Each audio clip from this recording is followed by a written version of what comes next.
The Book of Judges, Shophatim. Chapter 1. And it came to be after the death of Joshua that the children of Israel asked Yahuwah, saying, Who of us should go up first against the Canaanites to fight against them? And Yahuwah said, Yehudah does go up. See, I have given the land into his hand. And Yehudah said to Shimon his brother, Come up with me into my allotment, and let us fight against the Canaanites. And I myself shall also go with you into your allotment. So Shimon went with him. And Yehudah went up, and Yahuwah gave the Canaanites and the Perizzites into their hand. And they struck 10,000 men at Bezek. And they found Adonai Bezek in Bezek, and fought against him, and struck the Canaanites and the Perizzites. But Adonai Bezek fled, and they pursued him, and caught him, and cut off his thumbs and big toes. And Adonai Bezek said, 70 sovereigns, with their thumbs and big toes cut off, used to gather food under my table. As I have done, so Elohim has repaid me. And they brought him to Jerusalem, and he died there. And the children of Yehudah fought against Jerusalem, and captured it, and struck it with the edge of the sword, and set the city on fire. And afterward the children of Yehudah went down to fight against the Canaanites, who dwelt in the mountains, in the south and in the low country. And Yehudah went up against the Canaanites, who dwelt in Hebron. Now the name of Hebron was formerly Kiriath Arba, and they struck Sheshai, and Achiman, and Talmai. And from there they went against the inhabitants of Debir. Now the name of Debir was formerly Kiriath Sefer. And Caleb said, He who smites Kiriath Sefer, and shall capture it, to him I shall give my daughter Aksah as wife. And Othniel, son of Kenaz, Caleb's younger brother, captured it, and he gave him his daughter Aksah as wife. And it came to be, when she came in, that she urged him to ask her father for a field. And when she got off from her donkey, Caleb said to her, What is the matter? And she said to him, Give me a blessing. Since you have given me land in the south, give me also springs of water. So Caleb gave her the upper springs and the lower springs. And the children of the Kenite, father-in-law of Moshe, went up from the city of palms with the children of Yehudah into the wilderness of Yehudah, which is in the Negev of Arad. And they went and dwelt among the people. And Yehudah went with Shimon, his brother, and they struck the Canaanites who inhabited Zephath, and put it under the ban. So the name of the city was called Hormah. And Yehudah captured Azah, and its border, and Ashkelon, and its border, and Ekron, and its border. And Yahuwah was with Yehudah. So they took possession of the mountains. But they were unable to drive out the inhabitants of the plain, because they had chariots of iron.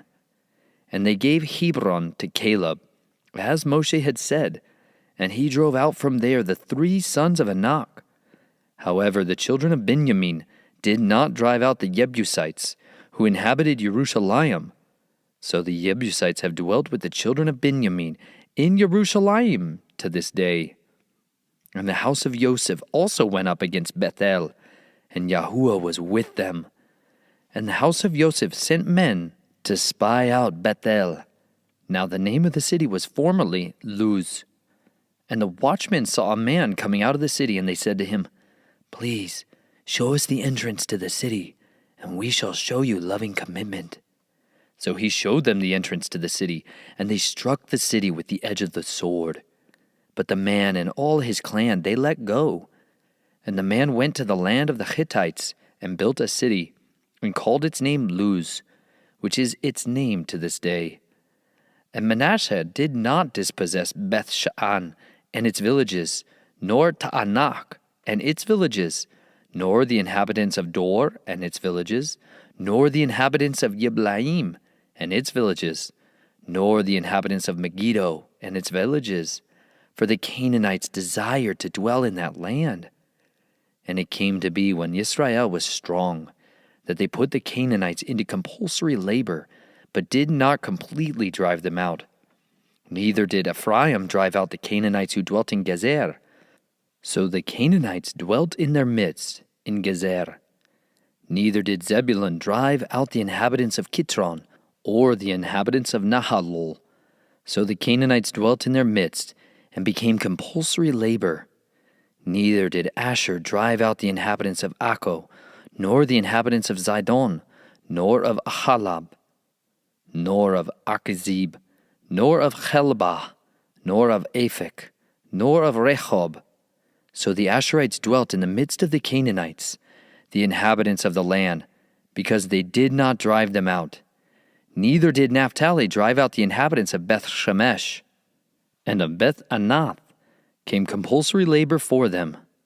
And the Amorites pressed the children of Dan into the mountains, for they would not allow them to come down to the valley.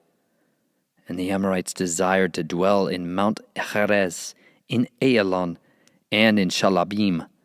But when the hand of the house of Joseph became stronger, they became compulsory labor. And the border of the Amorites was from the ascent of Akrabim, from Selah and upward. Chapter 2. And the messenger of Yahuwah came up from Gilgal to Bochim, and said, I led you up from Mitzrayim, and brought you to the land of which I swore to your fathers. And I said, I do not break my covenant with you. And as for you, do not make a covenant with the inhabitants of this land. Break down their slaughter places. But you have not obeyed my voice. What is this you have done? Therefore I also said, I am not driving them out from before you, and they shall be adversaries to you, and their mighty ones shall be a snare to you. And it came to be, when the messenger of Yahuwah spoke these words to all the children of Israel, that the people lifted up their voice and wept. So they called the name of that place Bochim, and slaughtered there to Yahuwah. Then Joshua dismissed the people, and the children of Israel went each to his own inheritance to possess the land. And the people served Yahuwah all the days of Joshua, and all the days of the elders who outlived Joshua, who had seen all the great works of Yahuwah which he had done for Israel. And Joshua son of Nun, the servant of Yahuwah, died, 110 years old, and they buried him within the border of his inheritance at Timnath Cherez, in the mountains of Ephraim, on the north side of Mount Gaash. And all that generation were likewise gathered to their fathers, and another generation arose after them, who did not know Yahuwah, nor the work which he had done for Israel. Then the children of Israel did evil in the eyes of Yahuwah, and served the Baals, and forsook Yahuwah Elohim of their fathers, who had brought them out of the land of Mitzrayim, and went after other mighty ones, of the mighty ones of the people who were all around them, and they bowed down to them and provoked Yahuwah. So they forsook Yahuwah and served Baal and Ashtoreths, and the displeasure of Yahuwah burned against Israel. Therefore he gave them into the hands of plunderers, who despoiled them, and he sold them into the hands of their enemies all around. And they were unable to stand before their enemies any longer. Wherever they went out, the hand of Yahuwah was against them for evil, as Yahuwah had spoken, and as Yahuwah had sworn to them, and they were distressed greatly. Then Yahuwah raised up rulers who saved them from the hand of those who plundered them. However, they did not listen to their rulers either, but went whoring after other mighty ones, and bowed down to them. They soon turned aside from the way in which their fathers walked. In obeying the commands of Yahuwah, they did not do so. And when Yahuwah raised up rulers for them, Yahuwah was with the ruler, and saved them from the hand of their enemies all the days of the ruler. For Yahuwah had compassion on their groaning, because of those who oppressed them and crushed them.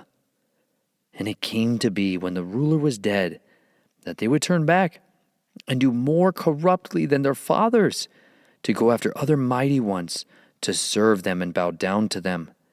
They did not refrain from their practices and from their stubborn way.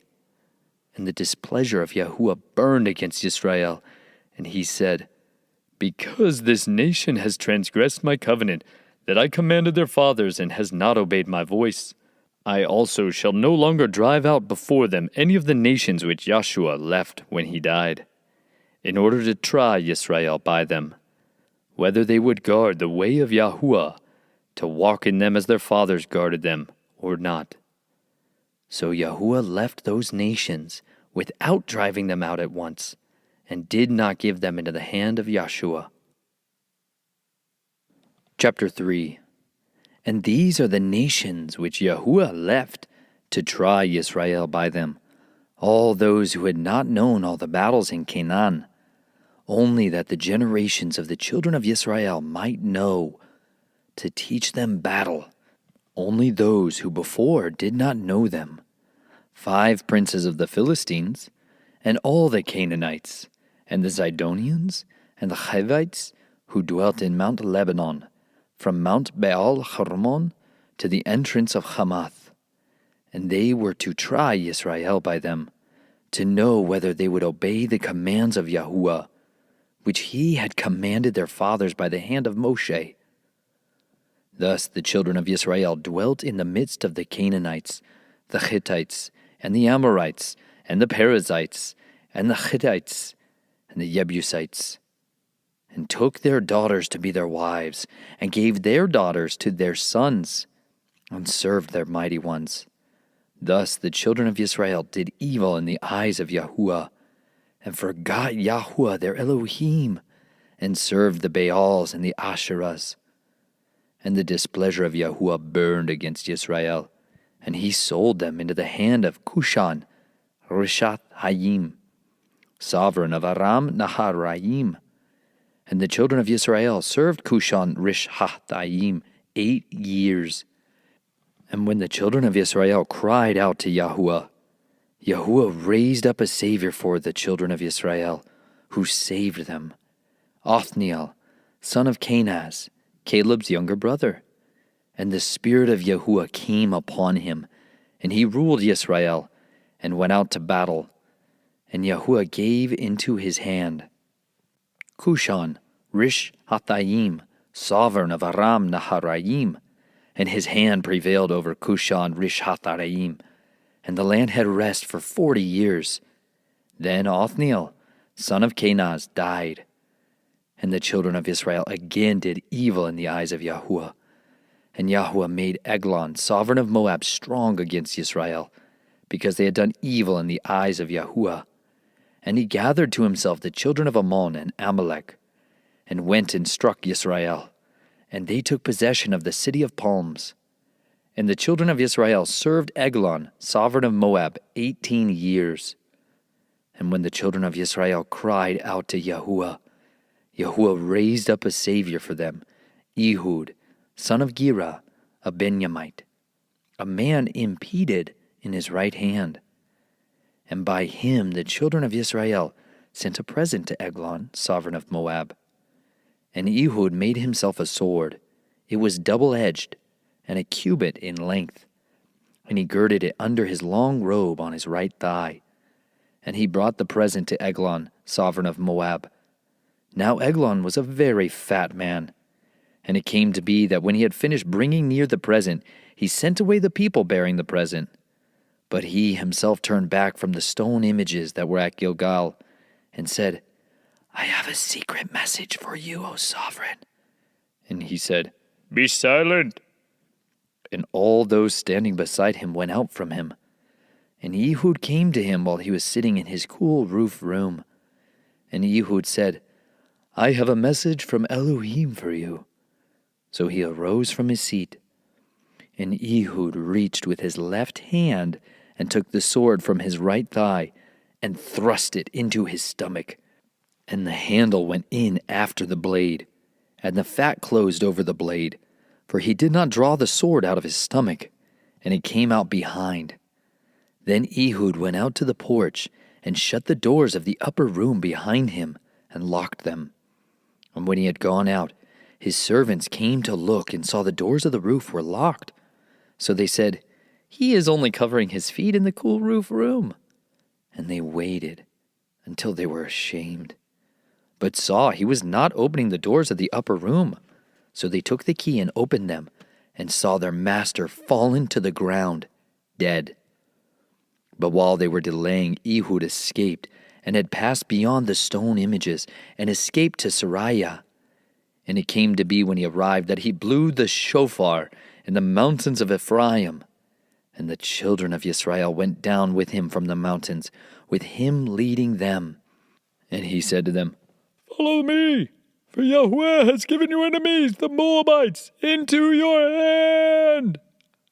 And they went down after him, and took the fords of the Yarden leading to Moab, and did not allow anyone to pass over. And they struck about 10,000 men of Moab at that time, all robust and brave men, and not a man escaped.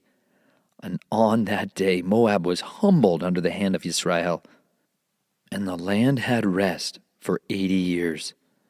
And after him was Shamgar, son of Anath, and he struck 600 men of the Philistines with an ox goad, and he too saved Israel. Chapter 4. And when Ehud was dead, the children of Israel again did evil in the eyes of Yahuwah. Therefore Yahuwah sold them into the hand of Yabin, the sovereign of Canaan, who reigned in Hatzor. And the commander of his army was Sisera, who was dwelling in Harosheth Hagoyim. And the children of Israel cried out to Yahuwah, because he had 900 chariots of iron, and for 20 years he harshly oppressed the children of Israel. And Deborah, a prophetess, the wife of Lapidoth, was ruling Israel at the time. And she was dwelling under the palm tree of Deborah, between Ramah and Beth-el, in the mountains of Ephraim. And the children of Israel came up to her for right ruling. And she sent and called for Barak, son of Abinoam, from Kadesh in Naphtali, and said to him, "Has not Yahuwah Elohim of Israel commanded? Go, and you shall draw towards Mount Tabor, and shall take with you 10,000 men of the sons of Naphtali, and of the sons of Zebulun. And I shall draw unto you Sisera, the commander of Yabin's army, with his chariots and his company at the Wadi Kishon, and shall give him into your hand." And Barak said to her, "If you go with me, then I shall go. But if you do not go with me, I do not go." And she said, "I shall certainly go with you, only there shall be no esteem for you in the journey you are taking, for Yahuwah is going to sell Sisera into the hand of a woman." So Deborah arose and went with Barak to Kadesh. And Barak called Zebulun and Naphtali to Kadesh, and he went up 10,000 men under his command, and Deborah went with him. And Heber, the Canaanite of the children of Hobab, the father-in-law of Moshe, had separated himself from the Canaanites, and pitched his tent near the terebinth tree at Zananaim, which is beside Kadesh. And they reported to Sisera that Barak, son of Abinoam, had gone up to Mount Tabor. So Sisera called all his chariots, 900 chariots of iron, and all the people who were with him, from Harosheth Hagoyim to the Wadi Kishon. And Deborah said to Barak, "Rise up, for this is the day in which Yahuwah has given Sisera into your hand. Has not Yahuwah gone out before you?" And Barak went down from Mount Tabor with 10,000 men after him. And Yahuwah destroyed Sisera and all his chariots and all his army with the edge of the sword before Barak. And Sisera leaped from his chariot and fled away on foot. But Barak pursued the chariots and the army as far as Hasareth Hagoyim, and all the army of Sisera fell by the edge of the sword. Not one was left. Sisera, meanwhile, had fled on foot to the tent of Yael, the wife of Heber, the Canaanite. For there was peace between Yabin, sovereign of Hatzor, and the house of Heber, the Canaanite. And Yael went out to meet Sisera and said to him, "Turn aside, my master. Turn aside to me. Do not fear." So he turned aside with her into the tent. And she covered him with a blanket. And he said to her, "Please, give me a little water to drink, for I am thirsty." So she opened a bottle of milk and gave him a drink and covered him. And he said to her, "Stand at the door of the tent, and it shall be if anyone comes and asks you and says, 'Is there a man here?' you shall say, 'No.'" But Yael, Heber's wife, took a tent peg and took a hammer in her hand and went softly to him and drove the peg into the side of his head, and it went down into the ground, for he was fast asleep and exhausted, and he died. And see, as Barak pursued Sisera, Yael came out to meet him and said to him, "Come, let me show you the man whom you are seeking." And when he went into her tent, there lay Sisera dead, with the peg in the side of his head. And on that day Elohim humbled Yabin, sovereign of Canaan, in the presence of the children of Israel. And the hand of the children of Israel grew stronger and stronger against Jabin, sovereign of Canaan, until they had cut off Yabin, sovereign of Canaan. Chapter 5. And on that day Deborah and Barak, son of Abinoam, sang, saying, "For leaders leading in Israel, for people volunteering, bless Yahuwah. Hear, O sovereigns, give ear, O princes. I do sing to Yahuwah. I sing praise to Yahuwah, Elohim of Israel.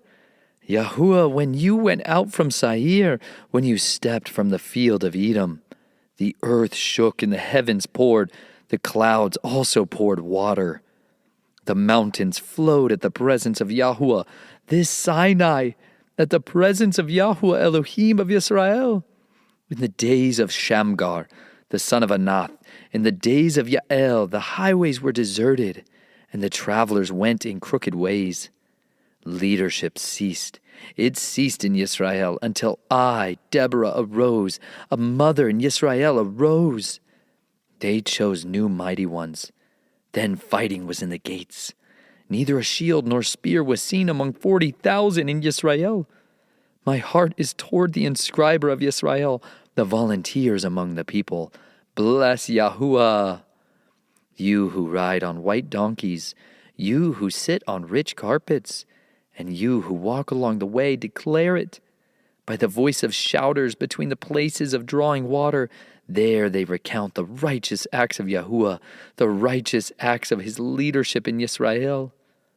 Then the people of Yahuwah shall go down to the gates. Wake up, Deborah, wake up. Wake up, sing a song, arise, Barak, and lead your captives away, O son of Abinoam. Then he set the remnant to rule the nobles. Yahuwah came down for me against the mighty ones. Out of Ephraim their root is against Amalek. After you, Benjamin, with your peoples, out of Machir inscribers came down, and out of Zebulun those who handle the scribes read. And the heads of Issachar were with Deborah, and as Issachar, so was Barak sent into the valley under his command. Among the divisions of Reuben there were great searchings of heart. Why did you remain among the sheepfolds? To hear the bleatings of the flocks? The divisions of Reuben have been great searchings of heart. Gilead remained beyond the Yarden. And why did Dan sojourn by the ships? Asher continued at the seashore and remained by its landing places. Zebulun is a people who risked their lives to the point of death, Naphtali also on the heights of the field. Sovereigns came, they fought. Then the sovereigns of Canaan fought in Tanakh, by the waters of Megiddo. They took no spoils of silver. From the heavens they fought. The stars from their courses fought against Sisera. The wadi of Kishon swept them away, that age-old wadi, the wadi of Kishon. O my being, you have trampled in strength.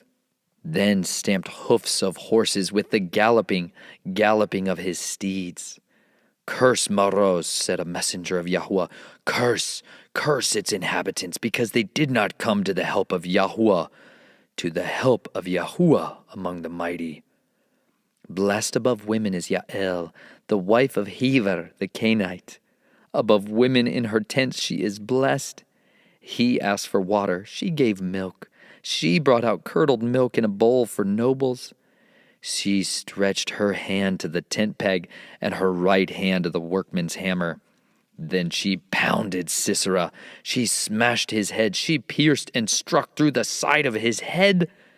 Between her feet he bowed. He fell. He lay still. Between her feet he bowed. He fell. Where he bowed, there he fell, destroyed. Through the window the mother of Sisera looked and cried out through the lattice, "Why does his chariot delay to come? Why have the steps of his chariot tarried?" The wise ones of her princesses answered her. Indeed, she answered herself, "Do they not find and divide the spoil? A girl or two for each man, a spoil of dyed work for Sisera, a spoil of dyed work embroidered, dyed work richly embroidered for the necks of the looter." So do all your enemies perish, O Yahuwah. But let those who love him be like the sun rising in its might. And the land had rest 40 years. Chapter 6. And the children of Israel did evil in the eyes of Yahuwah. And Yahuwah gave them into the hand of Midian for 7 years. And the hand of Midian was strong against Israel. And before the faces of the Midianites, the children of Israel made for themselves the refuges which are in the mountains, and the caves and the strongholds. And it came to be, whenever Israel had sown, that Midian would come up, and Amalek and the people of the east would come up against them, and encamp against them, and destroy the increase of the soil as far as Azah, and leave no food in Israel, neither sheep, nor ox, nor donkey. For they came up with their livestock and their tents, coming in as numerous as locusts. And they and their camels were without number. And they came into the land to destroy it. Thus Israel was brought very low because of Midian. And the children of Israel cried out to Yahuwah. And it came to be, when the children of Israel cried out to Yahuwah because of Midian, that Yahuwah sent a prophet to the children of Israel, who said to them, "Thus said Yahuwah Elohim of Israel, I have brought you up from Mitzrayim, and I brought you out of the house of bondage, and I delivered you out of the hand of the Mitzrites, and out of the hand of all your oppressors, and drove them out before you, and gave you their land. And I said to you, I am Yahuwah, your Elohim. Do not fear the mighty ones of the Amorites, in whose land you dwell. And you have not obeyed my voice." And the messenger of Yahuwah came and sat under the terebinth tree which was in Ophrah, which belonged to Joash the Abiezrite, while his son Gideon threshed wheat in the winepress to hide it from the eyes of the Midianites. And the messenger of Yahuwah appeared to him and said to him, "Yahuwah is with you, you mighty brave one." And Gideon said to him, "O my master, if Yahuwah is with us, why has all this come upon us? And where are all his wonders which our father related to us, saying, Did not Yahuwah bring us up from Mitzrayim? But now Yahuwah has left us and given us into the hands of Midian." And Yahuwah turned to him and said, "Go in this strength of yours, and you shall save Yisrael from the hand of the Midianites. Have I not sent you?" And he said to him, "O Yahuwah, with what do I save Yisrael? See, my clan is the weakest in Manasseh, and I am the least in my father's house." And Yahuwah said to him, "Because I am with you, you shall strike the Midianites as one man." And he said to him, "Please, if I have found favor in your eyes, then show me a sign that it is you who are speaking with me. Please do not move away from here until I come to you and bring out my offering and set it before you." And he said, "I shall stay until you return." And Gideon went in and prepared a young goat and unleavened bread from an ephah of flour. The meat he put in a basket, and he put the broth in a pot, and he brought them out to him under the terebinth tree, and presented it. And the messenger of Elohim said to him, Take the meat and the unleavened bread, and lay them on this rock, and pour out the broth. And he did so. And the messenger of Yahuwah put forth the end of the staff that was in his hand, and touched the meat and the unleavened bread, and fire went up out of the rock, and consumed the meat and the unleavened bread. And the messenger of Yahuwah went from his sight. And when Gideon saw that he was a messenger of Yahuwah, Gideon said, O Master Yahuwah, for I have seen a messenger of Yahuwah face to face. And Yahuwah said to him, Peace be with you. Do not fear. You do not die. And Gideon built a slaughter place there to Yahuwah, and called it Yahuwah Shalom. To this day it is still in Ophrah of the Abirazites. And the same night it came to be that Yahuwah said to him, Take the young bull of your father, and the second bull of 7 years old, and you shall throw down the slaughter place of Baal that your father has, and cut down the Asherah that is beside it. And you shall build a slaughter place to Yahuwah your Elohim on top of this rock in an orderly way, and shall take the second bull and offer an ascending offering with the wood of the image which you cut down. And Gideon took 10 men from among his servants, and did as Yahuwah had said to him. And it came to be, because he feared his father's household, and the men of the city too much to do it by day, that he did it by night. And the men of the city arose early in the morning, and saw the slaughter place of Baal was broken down, and the Asherah that was beside it had been cut down, and the second bull was being offered on the slaughter place which was built. And they said to each other, Who has done this deed?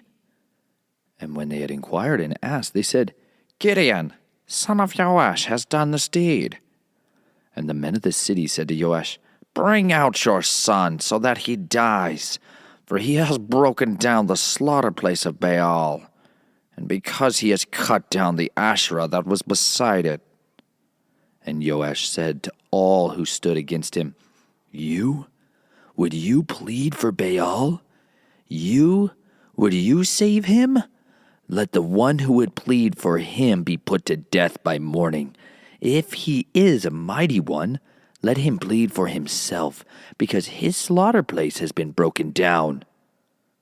So that day he called him Jerubbaal, saying, Let Baal plead against him, because he has broken down his slaughter place. Now all Midian and Amalek and the people of the east were gathered together, and they passed over and encamped in the valley of Yezreel. Then the Spirit of Yahuwah came upon Gideon, and he blew the shofar, and the Abirazites gathered behind him. And he sent messengers throughout all of Manasseh, who also gathered behind him. And he sent messengers to Asher, and to Zebulun, and to Naphtali, and they came to meet them. And Gideon said to Elohim, If you are saving Israel by my hand, as you have said, see, I am placing a fleece of wool on the threshing floor. If there is dew only on the fleece, and it is dry on all the ground, then I shall know that you are saving Israel by my hand, as you have said. And it was so. And he rose early the next morning and pressed the fleece and wrung the dew out of the fleece to fill a bowl with water. And Gideon said to Elohim, Do not be displeased with me, and let me speak only this time. Please, let me try only this time with the fleece. Please let it be dry only on the fleece, and let there be dew on all the ground. And Elohim did so that night, and it was dry on the fleece only, but there was dew on all the ground.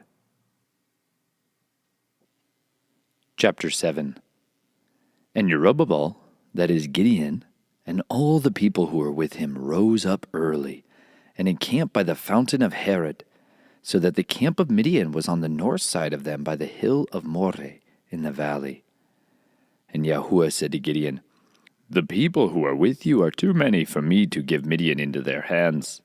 lest Israel boast against me, saying, My own hand has saved me. And now proclaim in the hearing of the people, saying, Whoever is afraid and trembling, let him turn back and leave Mount Gilead. And 22,000 of the people turned back, while 10,000 remained. And Yahuwah said to Gideon, The people are still too many. Bring them down to the water, and let me prove them for you there. And it shall be that of whom I say to you, This one goes with you, let him go with you. And of whomever I say to you, This one does not go with you, let him not go. So he brought the people down to the water. And Yahuwah said to Gideon, Everyone who laps the water with his tongue, as a dog laps, separate him from everyone who bows down on his knees to drink. And the number of those who lapped, putting their hand to their mouth, was 300 men. And all the rest of the people bowed down on their knees to drink water. And Yahuwah said to Gideon, By the 300 men who lapped I save you, and shall give Midian into your hand. Let all the other people go, each to his place. And the people took food and their shofarot in their hands, and he sent them away, all the rest of Israel, each to his tent, but held on to those 300 men. Now the camp of Midian was below him in the valley. And it came to be on that night that Yahuwah said to him, Arise, go down against the camp, for I have given it into your hand. But if you are afraid to go down, you and Purah your servant, to the camp, and you shall hear what they say, and after that let your hands be strengthened, and you shall go down against the camp. So he went down with Purah his servant to the edge of the formation of fives, who were in the camp. And Midian and Amalek and all the people of the east were lying in the valley, as many as locusts, and their camels were as numerous as the sand by the seashore. And Gideon came, and see, a man was relating a dream to his companion, and said, See, I had a dream, and see, a loaf of barley bread tumbled into the camp of Midian, and it came to a tent and struck it, so that it fell and overturned, and the tent fell down. And his companion answered and said, This is none other than the sword of Gideon, son of Joash, a man of Israel. Elohim has given Midian and all the camp into his hand. And it came to be when Gideon heard this dream related and its interpretation, that he bowed himself down. And he returned to the camp of Israel and said, Arise, for Yahuwah has given the camp of Midian into your hand. And he divided the 300 men into 3 companies, and he put shofarot into the hands of all of them, with empty jars and torches inside the jars. And he said to them, Watch me, and do likewise, and see, when I come to the edge of the camp, do as I do. And I shall blow with the shofar, I and all those with me. Then you shall also blow with the shofarot round about all the camp, and say, For Yahuwah, and for Gideon. And Gideon and the 100 men who were with him came to the edge of the camp at the beginning of the middle watch, as they had but newly posted the watch. And they blew with the shofarot and broke the jars that were in their hands. And the 3 companies blew with the shofarot and broke the jars and held the torches in their left hands and the shofarot in their right hands for blowing. And they cried, A sword for Yahuwah and for Gideon. And each stood in his place round about the camp, and all the army ran and cried out and fled. And the 300 blew the shofarot, and Yahuwah set the sword of each one against the other throughout all the camp. And the army fled to Beth-shittah, toward Zerarah, as far as the border of Avel Mecholalah, by Tabath. And the men of Israel were called from Naphtali, and from Asher, and from all Manasseh, and pursued Midian. Then Gideon sent messengers throughout all the mountains of Ephraim, saying, Come down to meet Midian, and capture them from the watering places as far as Beth-barah and the Yarden. So all the men of Ephraim were called and captured the watering places as far as Beth-barah and the Yarden.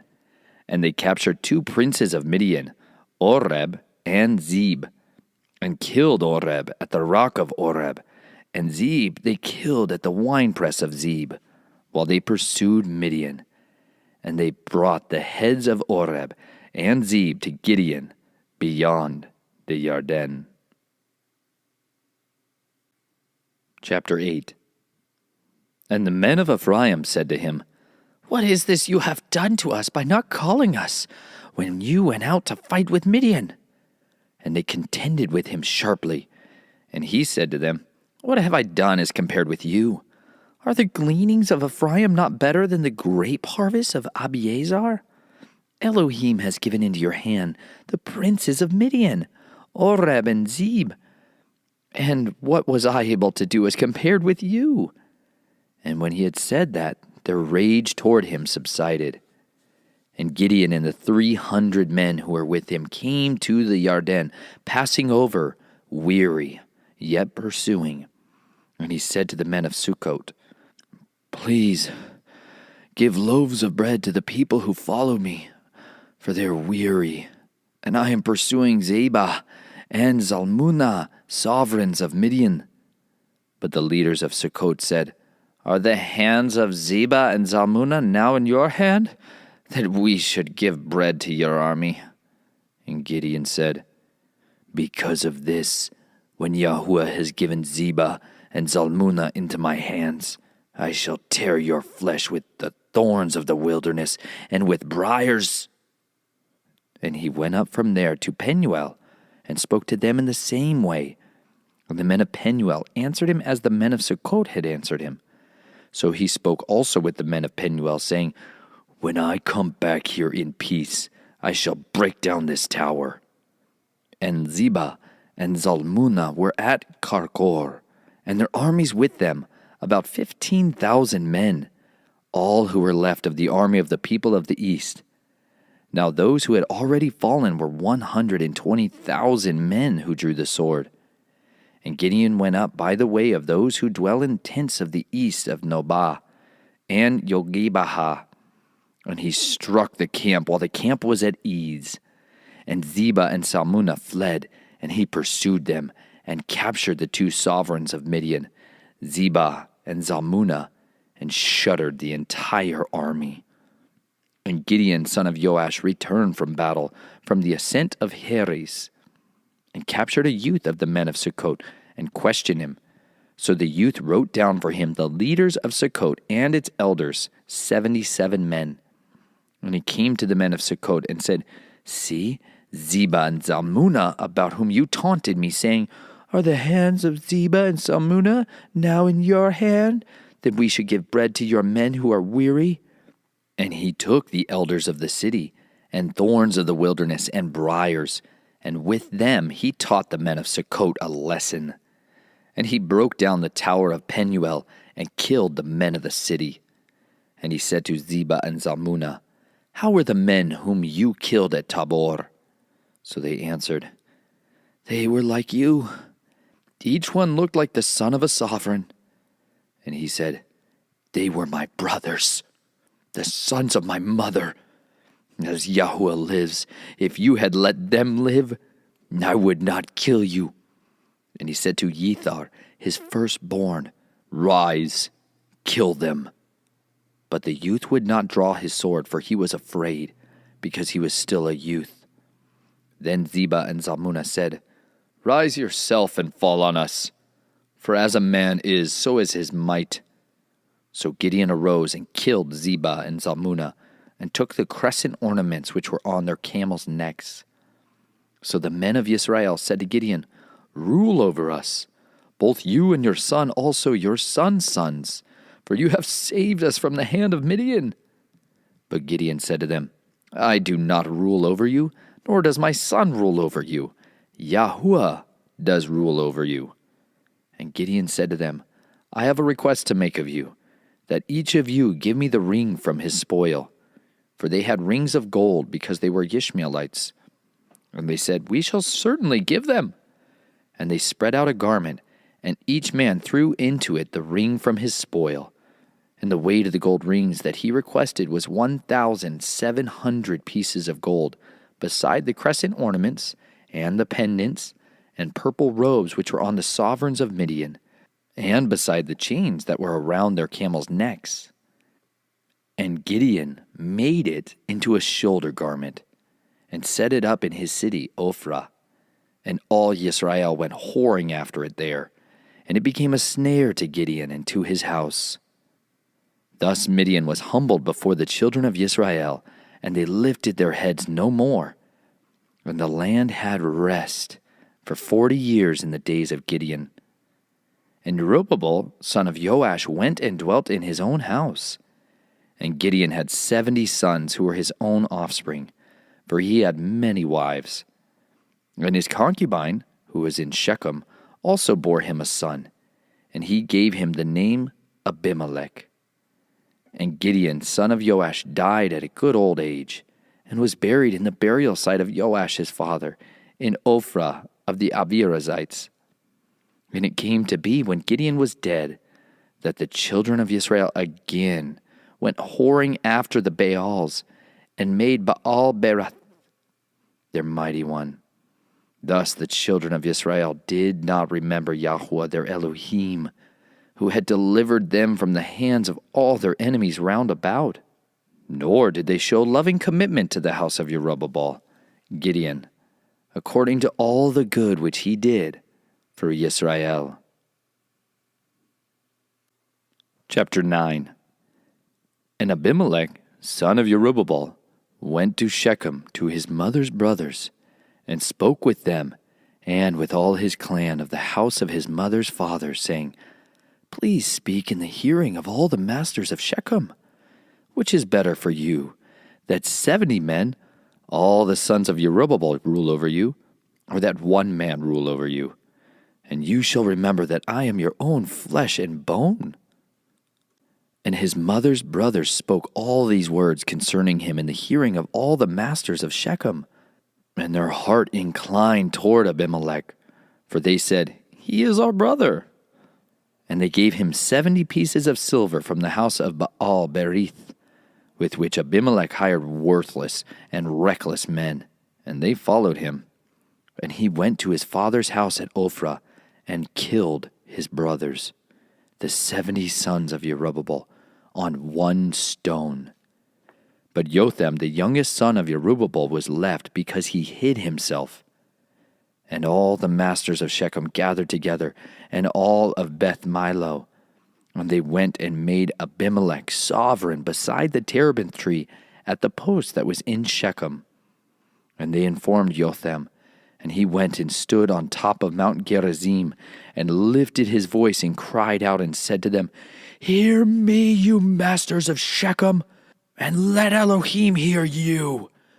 The trees went forth to anoint a sovereign over them, and they said to the olive tree, 'Reign over us.' And the olive tree said to them, 'Shall I leave my oil, with which they esteem mighty ones and men, and go sway over the trees?' Then the trees said to the fig tree, 'Come, reign over us.' And the fig tree said to them, 'Shall I leave my sweetness and my good fruit, and go sway over trees?' Then the trees said to the vine, 'Come, reign over us.' And the vine said to them, 'Shall I leave my new wine, which rejoices mighty ones and men, and go sway over trees?' Then all the trees said to the bramble, 'Come, reign over us.' And the bramble said to the trees, 'If in truth you anoint me as sovereign over you, come, take shelter in my shade. But if not, let fire come out of the bramble and devour the cedars of Lebanon.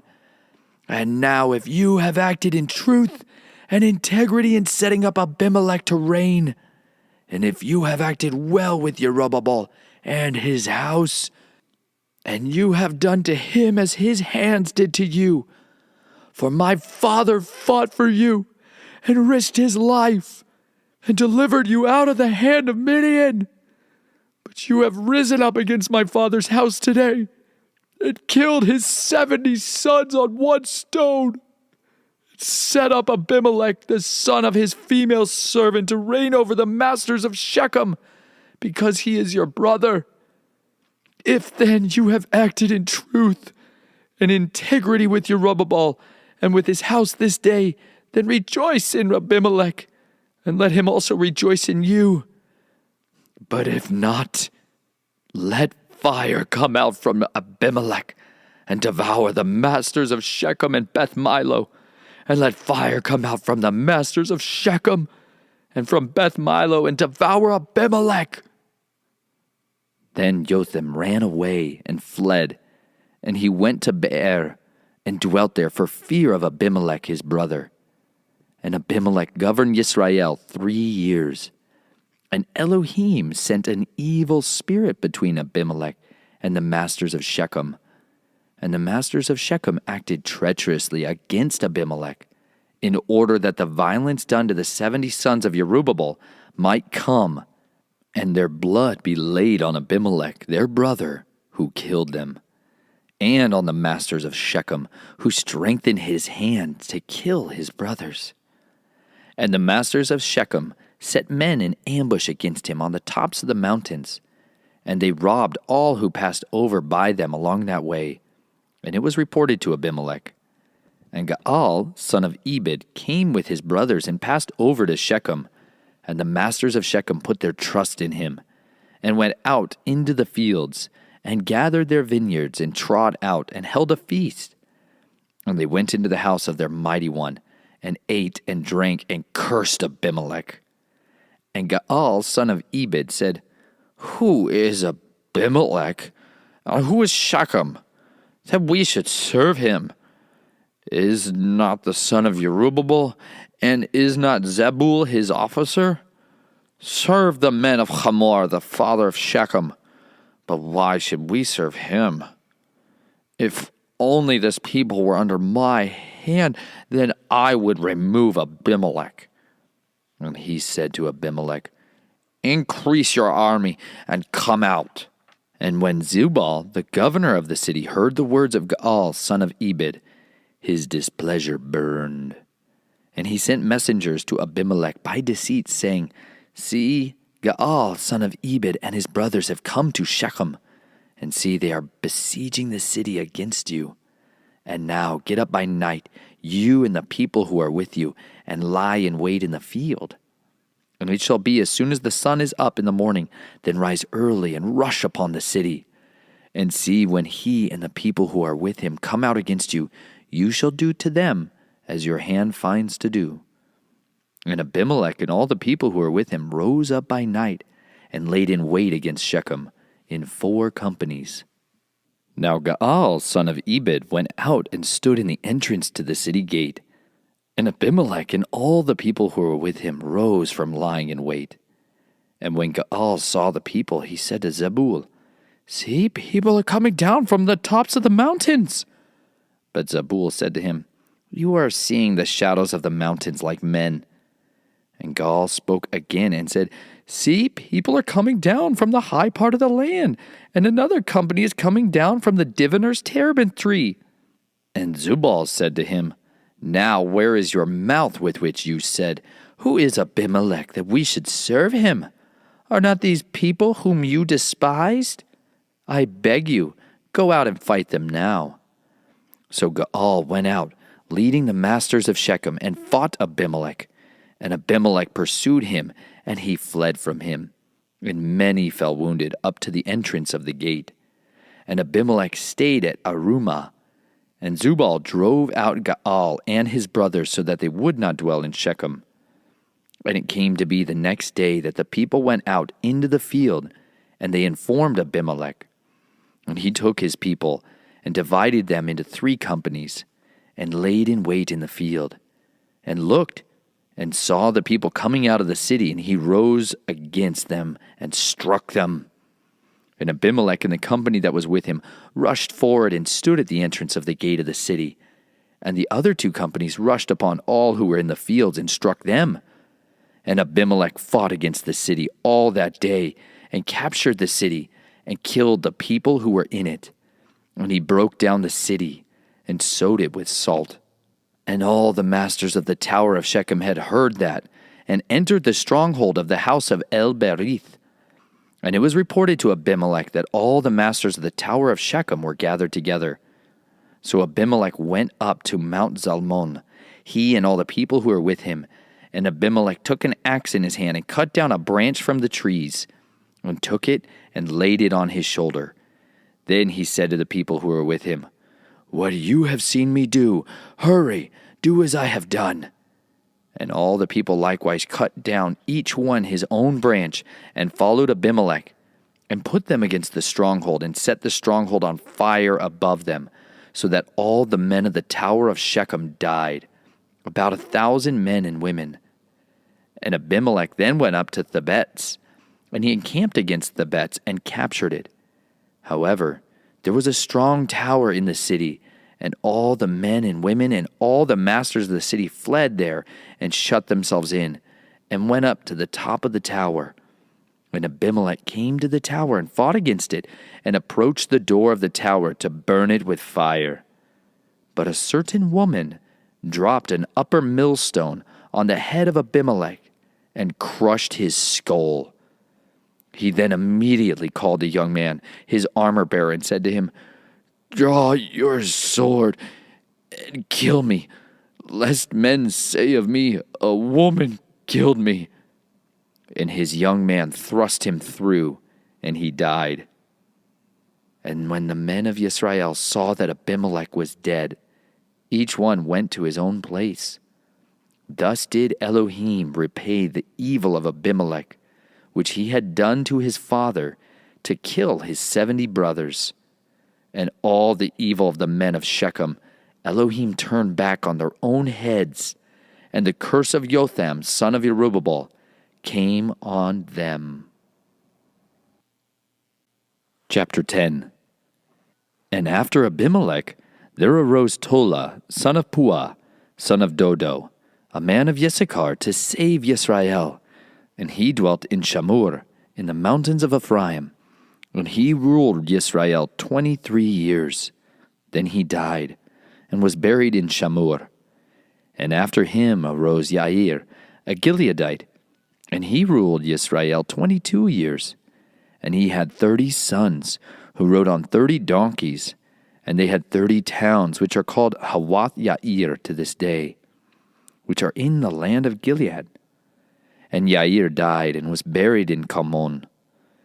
And the children of Israel again did evil in the eyes of Yahuwah, and served the Baals and the Ashtoreths, and the mighty ones of Aram, and the mighty ones of Zidon, and the mighty ones of Moab, and the mighty ones of the children of Ammon, and the mighty ones of the Philistines, and forsook Yahuwah, and did not serve him.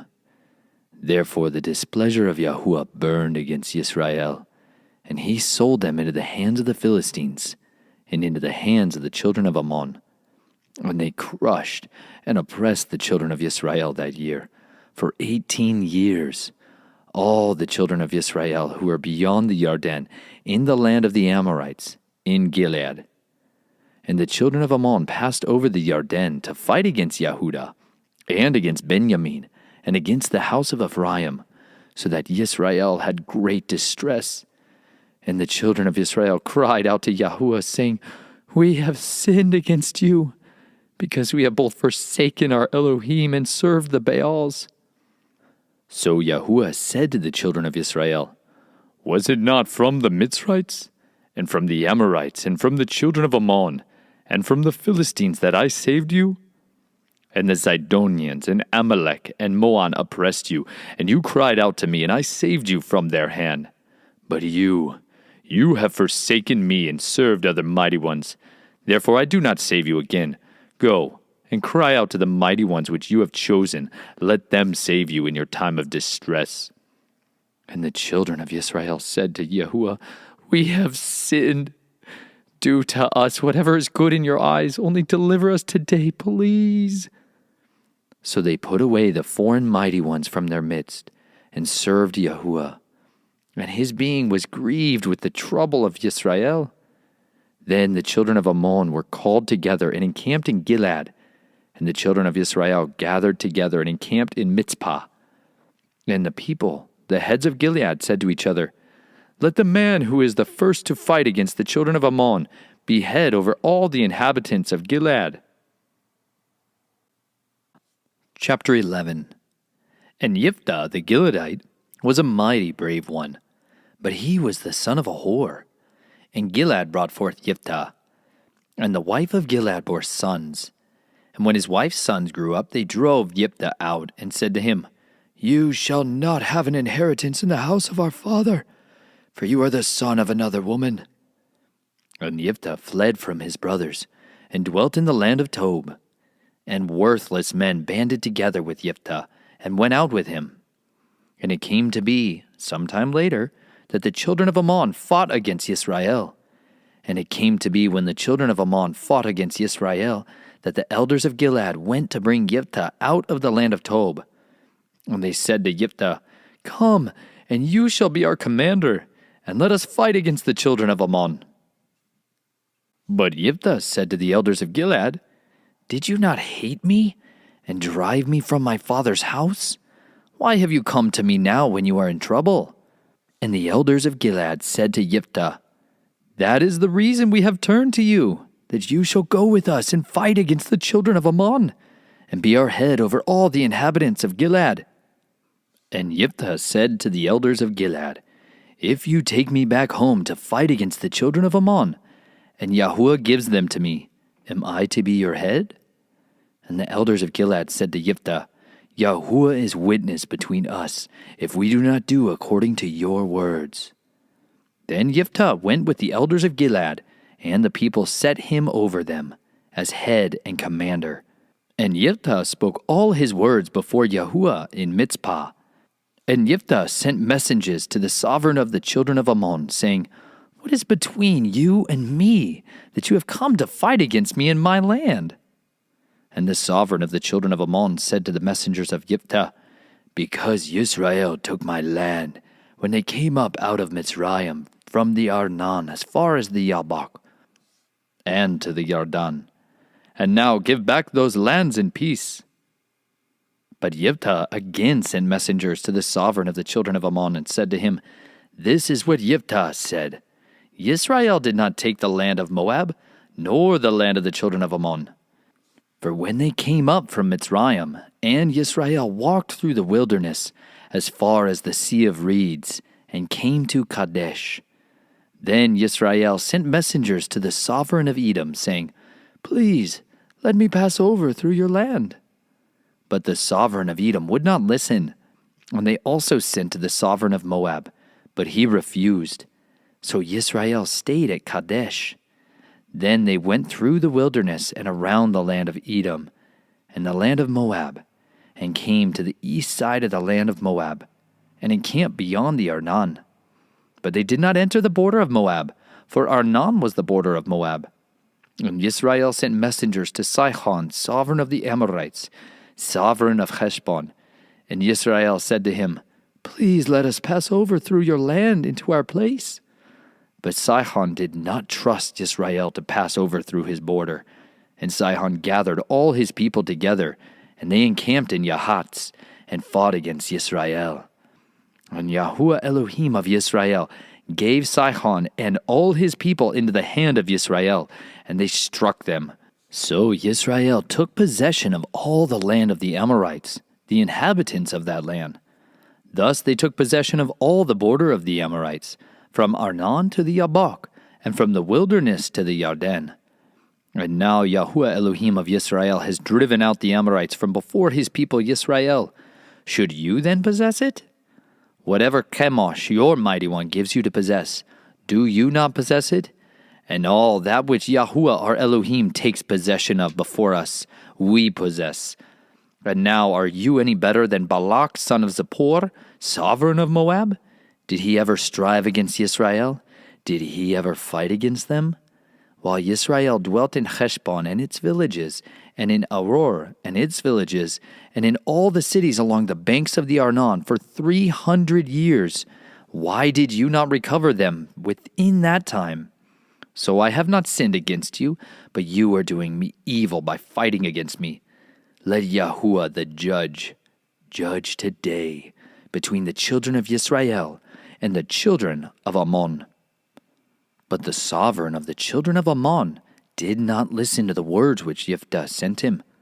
And the Spirit of Yahuwah came upon Yiftah, and he passed through Gilead and Manasseh, and passed through Mitzpah of Gilead.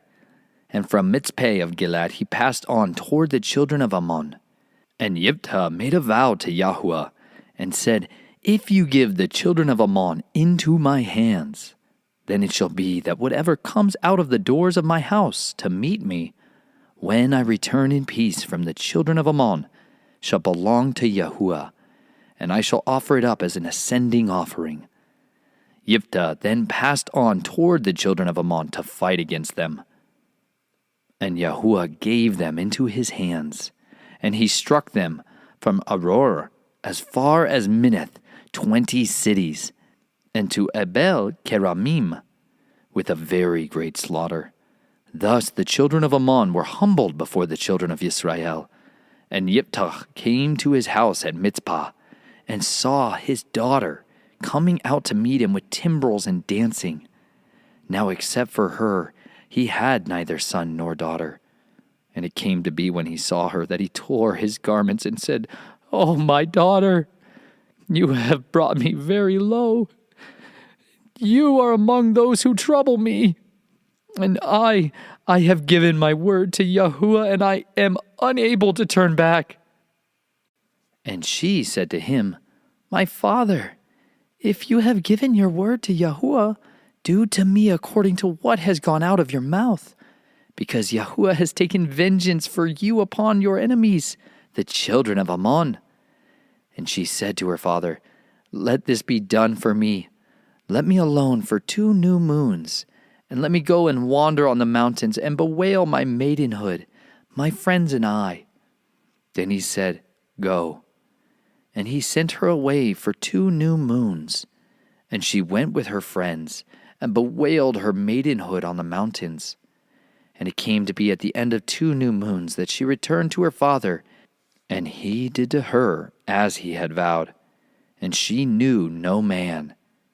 And it became a statute in Israel that the daughters of Israel went every year for 4 days to lament the daughter of Yiftah the Gileadite.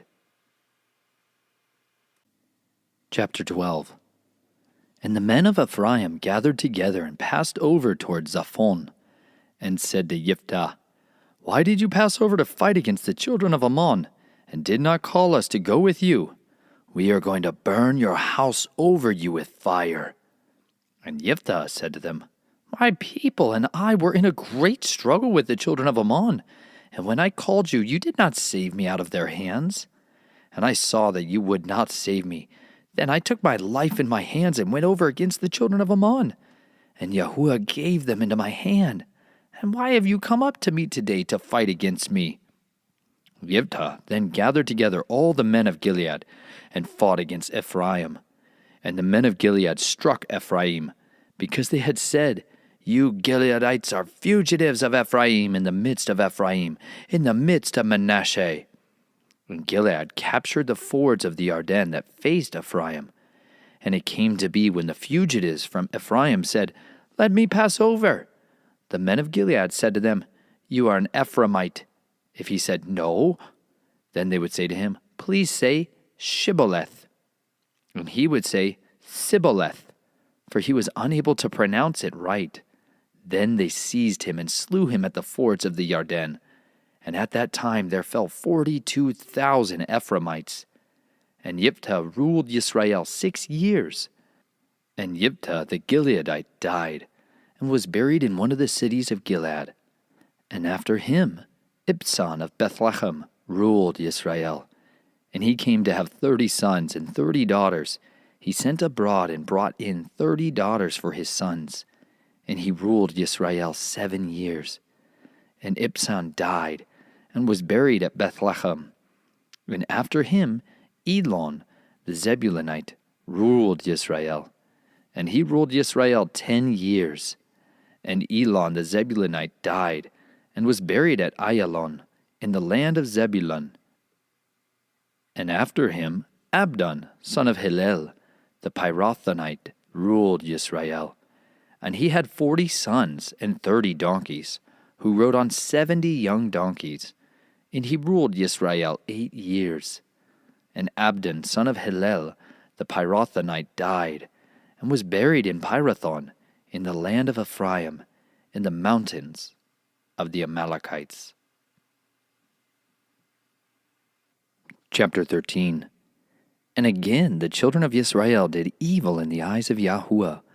So Yahuwah gave them into the hand of the Philistines for 40 years. And there was a certain man from Zorah, of the clan of the Danites, whose name was Manoah, and his wife was barren, and had not borne. And a messenger of Yahuwah appeared to the woman and said to her, See now, you are barren, and have not borne, but you shall conceive, and you shall bear a son. And now please guard, and do not drink wine or strong drink, and do not eat any unclean food. For look, you are conceiving and bearing a son, and let no razor come upon his head, for the youth is a Nazarite to Elohim from the womb on. And he shall begin to save Israel out of the hand of the Philistines. And the woman came and spoke to her husband, saying, A man of Elohim came to me, and his appearance was like the appearance of a messenger of Elohim, very awesome. But I did not ask him from where he was from, and he did not declare to me his name. And he said to me, See, you are conceiving and bearing a son. And now drink no wine or strong drink, nor eat any unclean food, for the youth is a Nazarite to Elohim from the womb to the day of his death. And Manoah prayed to Yahuwah and said, O Yahuwah, please let the man of Elohim whom you sent come to us again and teach us what to do for the youth who is to be born. And Elohim listened to the voice of Manoah. And the messenger of Elohim came to the woman again as she was sitting in the field. But Manoah, her husband, was not with her. And the woman ran hurriedly and informed her husband and said to him, See, he has appeared to me, the man who came to me the other day. And Manoah arose and went after his wife and came to the man. And he said to him, Are you the man who spoke to this woman? And he said, I am. And Manoah said, Now let your words come true. What is to be the rule for the youth's life and his work? And the messenger of Yahuwah said to Manoah, Let the woman guard all that I said to her. Let her not eat any food that comes from the vine, neither let her drink wine or strong drink, or eat any unclean food. Let her guard all that which I have commanded her. And Manoah said to the messenger of Yahuwah, Please let us detain you and prepare a young goat for you. And the messenger of Yahuwah said to Manoah, Though you detain me, I do not eat your food. But if you offer an ascending offering, offer it to Yahuwah. For Manoah did not know he was a messenger of Yahuwah. Then Manoah said to the messenger of Yahuwah, What is your name? When your words come true, then we shall esteem you. And the messenger of Yahuwah said to him, Why do you ask my name? Since it is wondrous. And Manoah took the young goat with the grain offering and offered it upon the rock to Yahuwah. And he did wondrously while Manoah and his wife looked on. And it came to be as the flame went up toward the heaven from the slaughter place, that the messenger of Yahuwah went up in the flame of the slaughter place. And Manoah and his wife were watching, and they fell on their faces to the ground. And the messenger of Yahuwah did not appear any more to Manoah and his wife. Then Manoah knew that he was a messenger of Yahuwah. And Manoah said to his wife, We shall certainly die, because we have seen Elohim. But his wife said to him, If Yahuwah had been pleased to put us to death, he would not have accepted an ascending offering and a grain offering from our hands. Nor would he have shown us all this, nor would he have let us hear the like of this. So the woman bore a son, and called his name Shimshon. And the child grew, and Yahuwah blessed him. And the Spirit of Yahuwah began to move him at Machanahe Dan, between Zorah and Eshtal. Chapter 14. And Shimshon went down to Timnah, and saw a woman in Timnah of the daughters of the Philistines.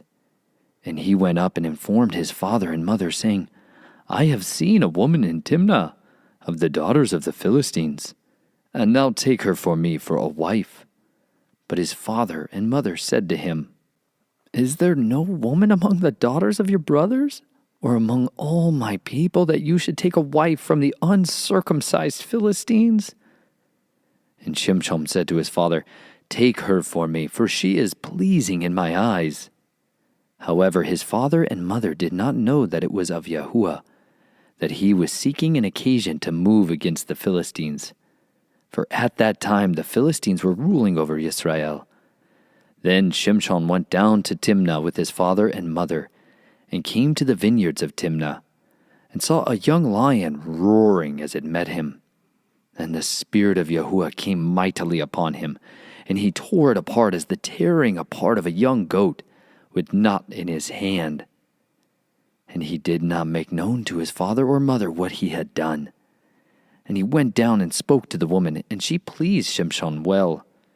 And when he returned later to take her, he turned aside to look at the carcass of the lion, and saw a swarm of bees and honey in the carcass of the lion. And he took some of it in his hands and went along eating. And he came to his father and mother and gave them, and they ate. But he did not make known to them that he took the honey out of the carcass of the lion. So his father went down to the woman, and Shimshon gave a feast there, for young men used to do so. And it came to be, when they saw him, that they brought 30 companions to be with him. And Shimshon said to them, Please let me put forth a riddle to you. If you clearly solve and explain it to me within the 7 days of the feast, then I shall give you 30 linen garments and 30 changes of garments. But if you are unable to explain it to me, then you shall give me 30 linen shirts and 30 changes of garments. And they said to him, Put forth your riddle, and let us hear it. And he said to them, Out of the eater came forth food, and out of the strong came forth sweetness. And for 3 days they were unable to explain the riddle. And it came to be on the 7th day that they said to Shimshon's wife, Entice your husband to explain the riddle to us, or else we burn you and your father's house with fire. Have you not invited us in order to take what is ours? Is it not? And Shimshon's wife wept before him and said, You only hate me and do not love me? You have put forth a riddle to the sons of my people, but you have not explained it to me. And he said to her, Look, I've not explained it to my father or my mother, and should I explain it to you? And she had wept before him the 7 days while their feast lasted. And it came to be on the 7th day that he informed her, because she pressed him so much. She then explained the riddle to the sons of her people. And the men of the city said to him on the 7th day before the sun went down, What is sweeter than honey? And what is stronger than a lion? And he said to them, If you had not plowed with my heifer, you would not have solved my riddle. Then the Spirit of Yahuwah came upon him mightily, and he went down to Ashkelon and struck 30 of their men, stripped them, and gave the changes of garments to those who had explained the riddle. And his displeasure burned, and he went back up to his father's house. And Shimshon's wife was given to his companion, who had been his friend. Chapter 15. And it came to be after some time, in the days of wheat harvest, that Shimshon visited his wife with a young goat. And he said, Let me go in to my wife, into her room. But her father would not permit him to go in. And her father said, Indeed, I thought that you hated her intensely, so I gave her to your companion. Is not her younger sister better than she? Please take her instead. And Shimshon said to them, "This time I am blameless regarding the Philistines if I do evil to them." And Shimshon went and caught 300 foxes, and took torches, and turned them tail to tail, and put a torch between each pair of tails, and set the torches on fire, and set them out into the standing grain of the Philistines, and burned up both the shocks and the standing grain, even the vineyards and olive trees. And the Philistines said, "Who did this?" And they answered, "Shimshon, the son-in-law of the Timnite, because he took away his wife and gave her to his companion." Then the Philistines went up and burned her and her father with fire. And Shimshon said to them, "Though you do this, yet I shall be avenged on you, and after that I cease." And he struck them hip and thigh a great slaughter, and went down and dwelt in the cleft of the rock of Etam. The Philistines then went up and encamped in Yehudah, and spread out against Lehi. And the men of Yehudah said, "Why have you come up against us?" And they answered, "We have come up to bind Shimshon, to do to him as he has done to us." Then 3,000 men of Yehudah went down to the cleft of the rock of Etam, and said to Shimshon, "Do you not know that the Philistines are rulers over us? Why have you done this?" And he said to them, "As they did to me, so I did to them." And they said to him, "We have come down to bind you, to give you into the hand of the Philistines." And Shimshon said to them, "Swear to me not to fall on me yourselves." And they spoke to him, saying, "No, but we are certainly going to bind you, and shall give you into their hand, but certainly not kill you." So they bound him with 2 new ropes, and brought him up from the rock.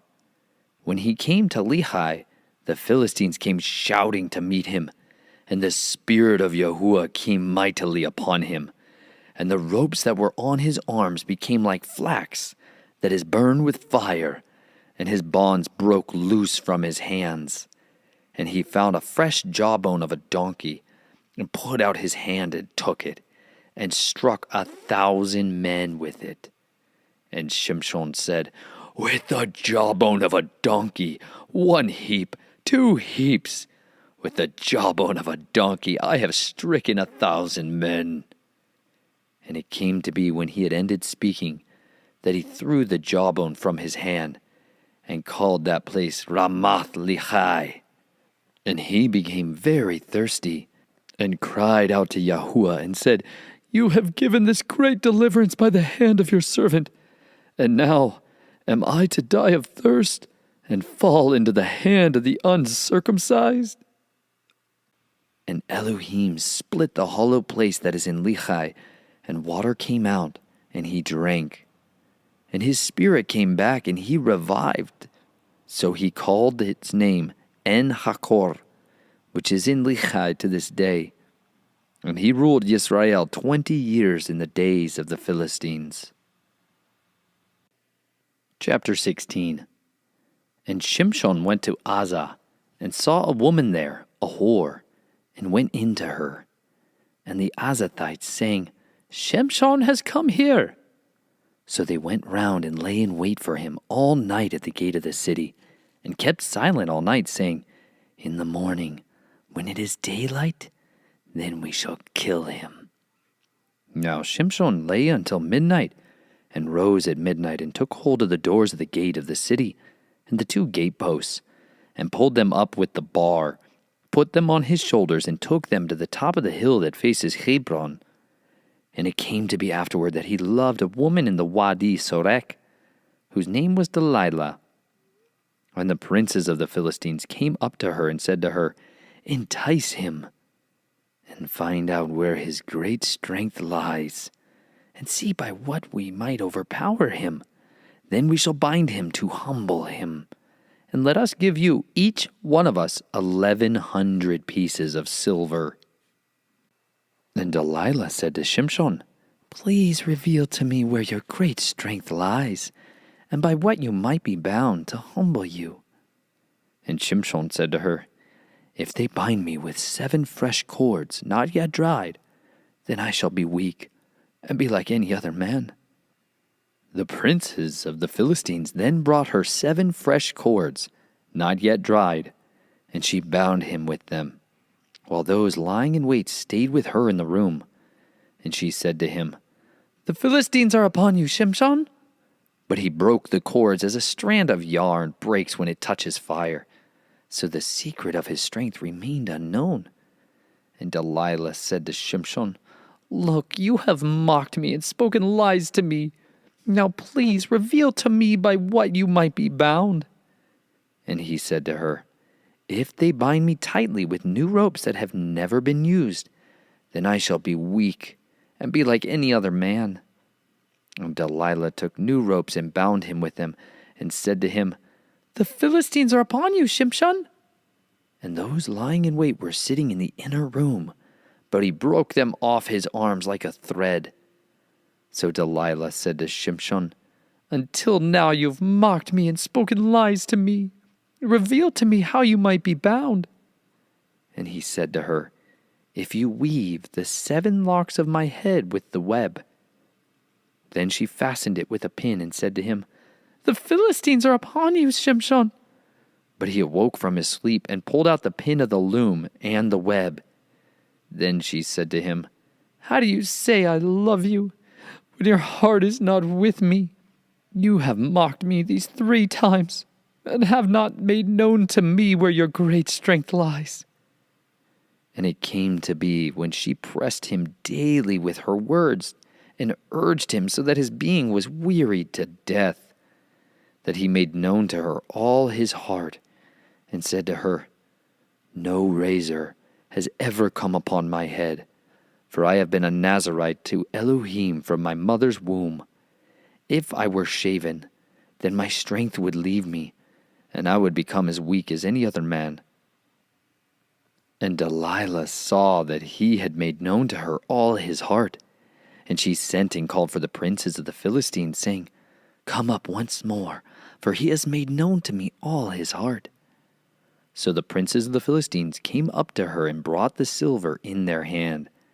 And she made him sleep on her knees, and called for a man and shaved off the 7 locks of his head. Thus she began to humble him, and his strength left him. And she said, "The Philistines are upon you, Shimshon." And he awoke from his sleep and said, "Let me go out as before at other times and shake myself loose." But he did not know that Yahuwah had turned aside from him. So the Philistines took him and put out his eyes, and brought him down to Azah, and bound him with bronze shackles, and he became a grinder in the prison. But the hair of his head began to grow again after it had been shaven. And the princes of the Philistines gathered to slaughter a great slaughtering, to Dagon their mighty one, and to rejoice. And they said, "Our mighty one has given Shimshon our enemy into our hands." And the people saw him and praised their mighty one, for they said, "Our mighty one has given into our hands our enemy, the destroyer of our land, who slew many of us." And it came to be, when their hearts were glad, that they said, "Call for Shimshon, and let him entertain us." So they called for Shimshon from the prison, and he entertained them, and they made him stand between the columns. And Shimshon said to the young man who was holding his hand, "Let me alone, and let me feel the columns which support the house, so that I lean on them."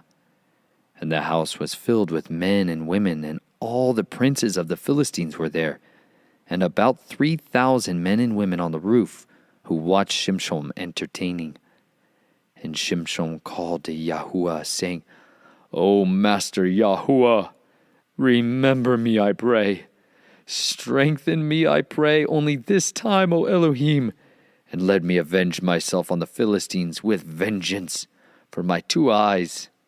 And Shimshon took hold of the 2 middle columns which supported the house, and he braced himself against them, one on his right and the other on his left.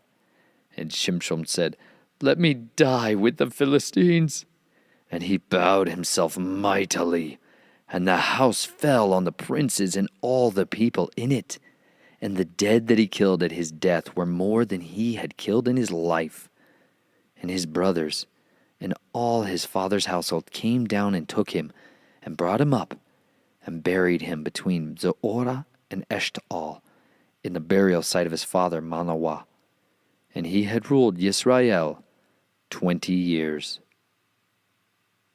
Chapter 17. And there was a man from the hill country of Ephraim, whose name was Micaiah. And he said to his mother, The 1,100 pieces of silver that were taken from you, and on which you put a curse, even saying it in my ears, Look, the silver is with me. I took it. And his mother said, Blessed of Yahuwah be my son. And he gave back the 1,100 pieces of silver to his mother. And his mother said, I had truly set apart the silver from my hand to Yahuwah for my son, to make a carved image and a molded image, and now I give it back to you. And he gave the silver back to his mother, and his mother took 200 pieces of silver and gave them to the silversmith, and he made it into a carved image and a molded image. And they were in the house of Micaiah. Now the man Micah had a house of mighty ones, and made a shoulder garment and house idols, and he ordained one of his sons, who became his priest. In those days there was no sovereign in Israel. Everyone did what was right in his own eyes.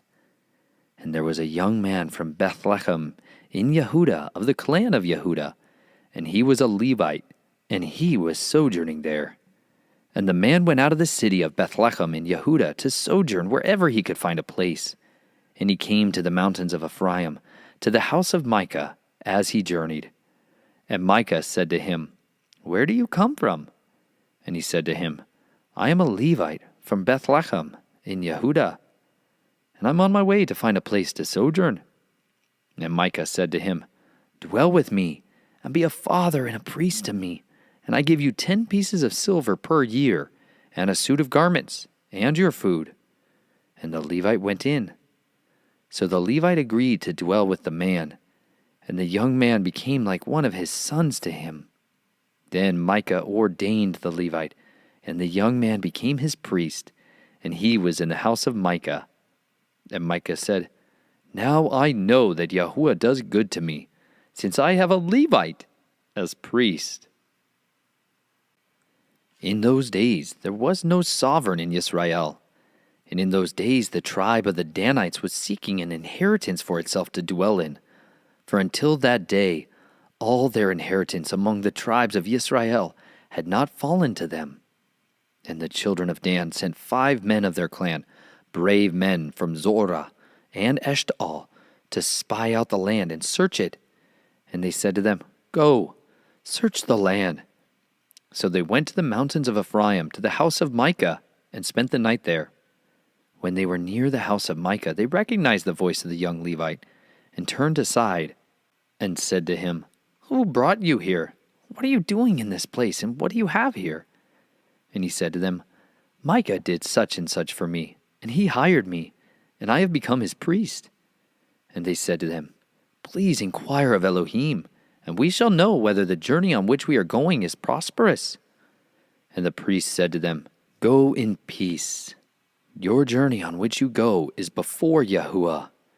Then the 5 men left and came to Laish, and saw the people who were in their midst, how they dwelt safely according to the ruling of the Zidonians, at rest and unsuspecting. And no one possessing authority in the land was reproaching for any matter. And they were far from the Zidonians, and they had no word with anyone. And the spies came back to their brothers at Zorah and Eshtaol, and their brother said to them, What do you say?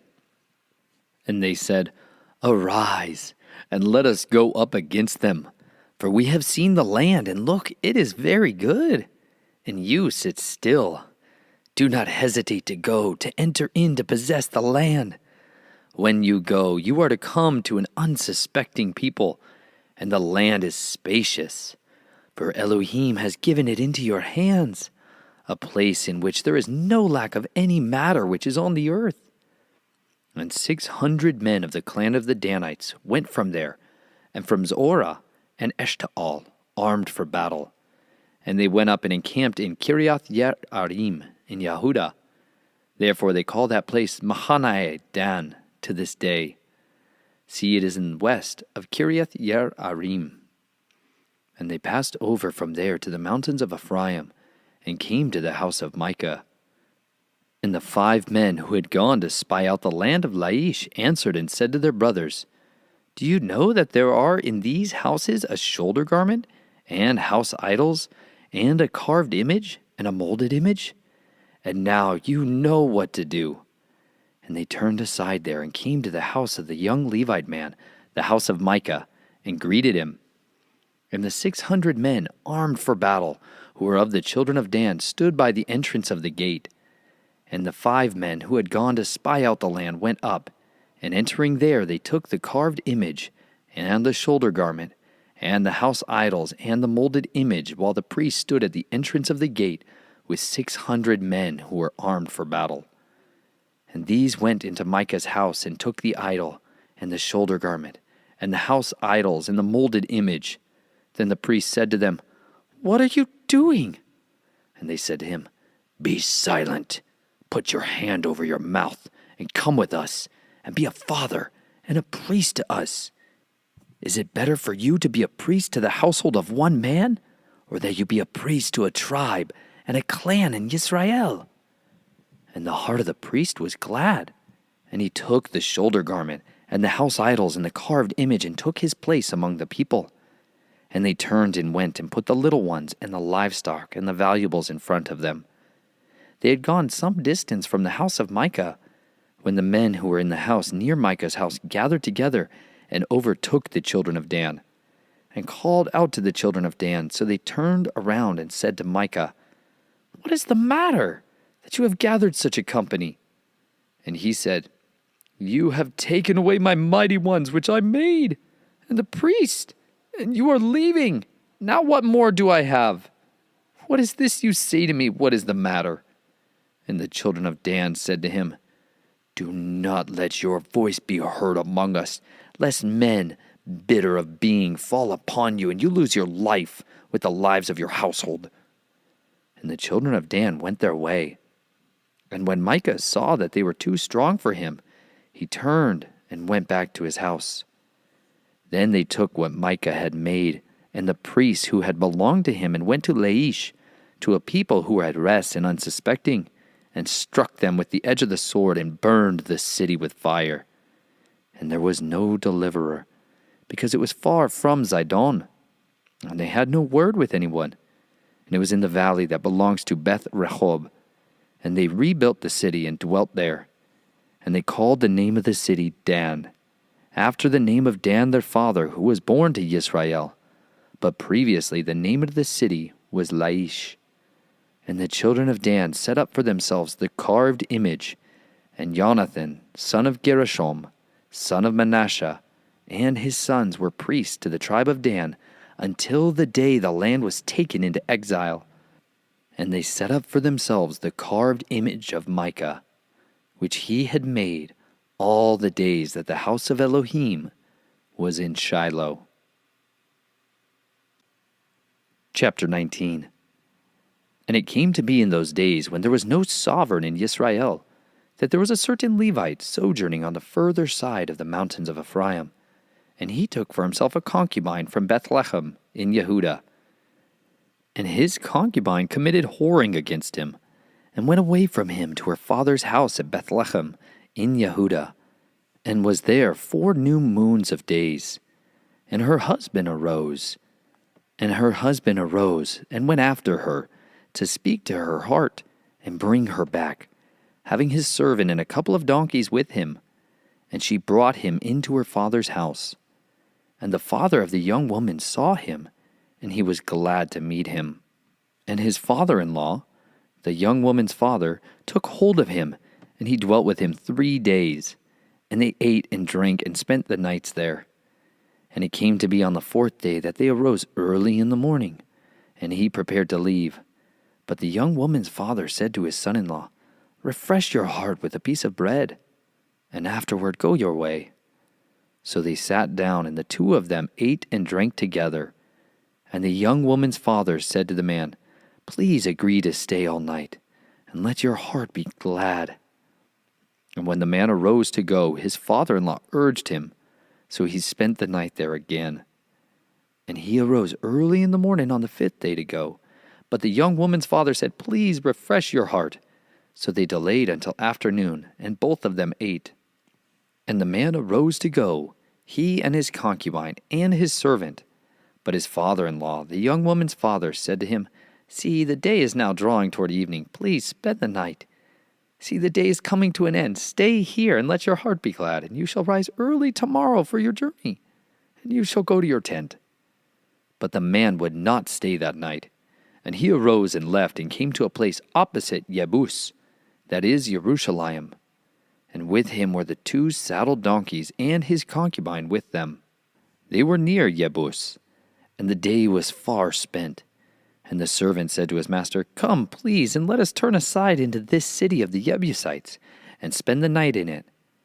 And his master said to him, "Let us not turn aside here into a city of foreigners, who are not of the children of Israel, but we shall pass over to Geba." And he said to his servant, "Come, let us draw near to one of these places, and spend the night in Geba or in Ramah." And they passed over and went their way. And the sun went down on them near Geba, which belongs to Benjamin. And they turned off there to go in to spend the night in Geba. So he went in, and he sat down in the open square of the city, for no one would take them into his house to spend the night.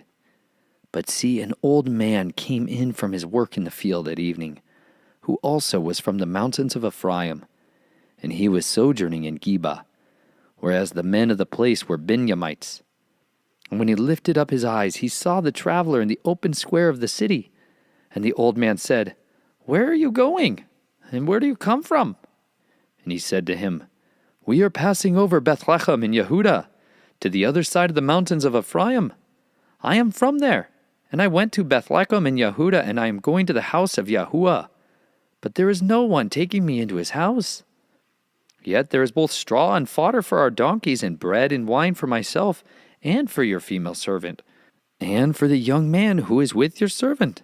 There is no lack of any matter." And the old man said, "Peace be with you. However, let all your needs be on me.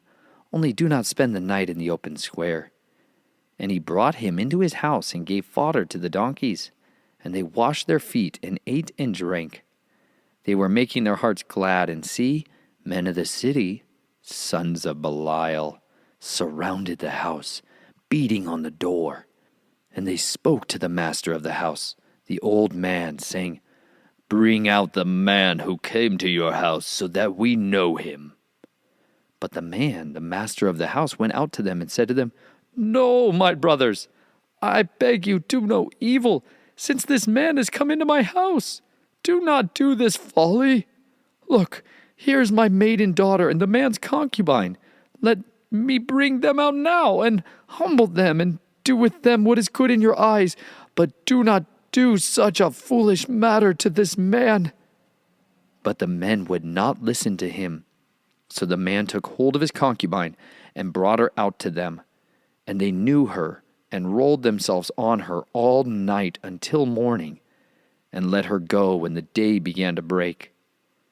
And as morning appeared, the woman came back and fell down at the door of the man's house where her master was, till it was light.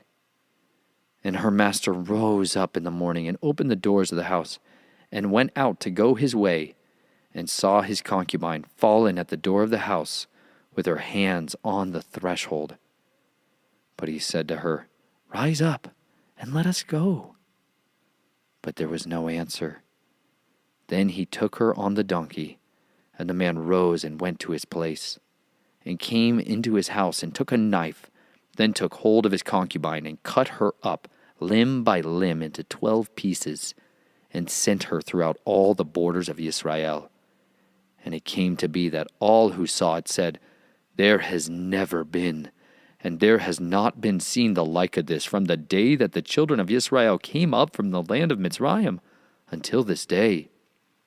Set your heart on it, take counsel, and speak up." Chapter 20. And all the children of Israel came out from Dan to Beersheba, and from the land of Gilead, and the congregation assembled as one man before Yahuwah at Mitzpah.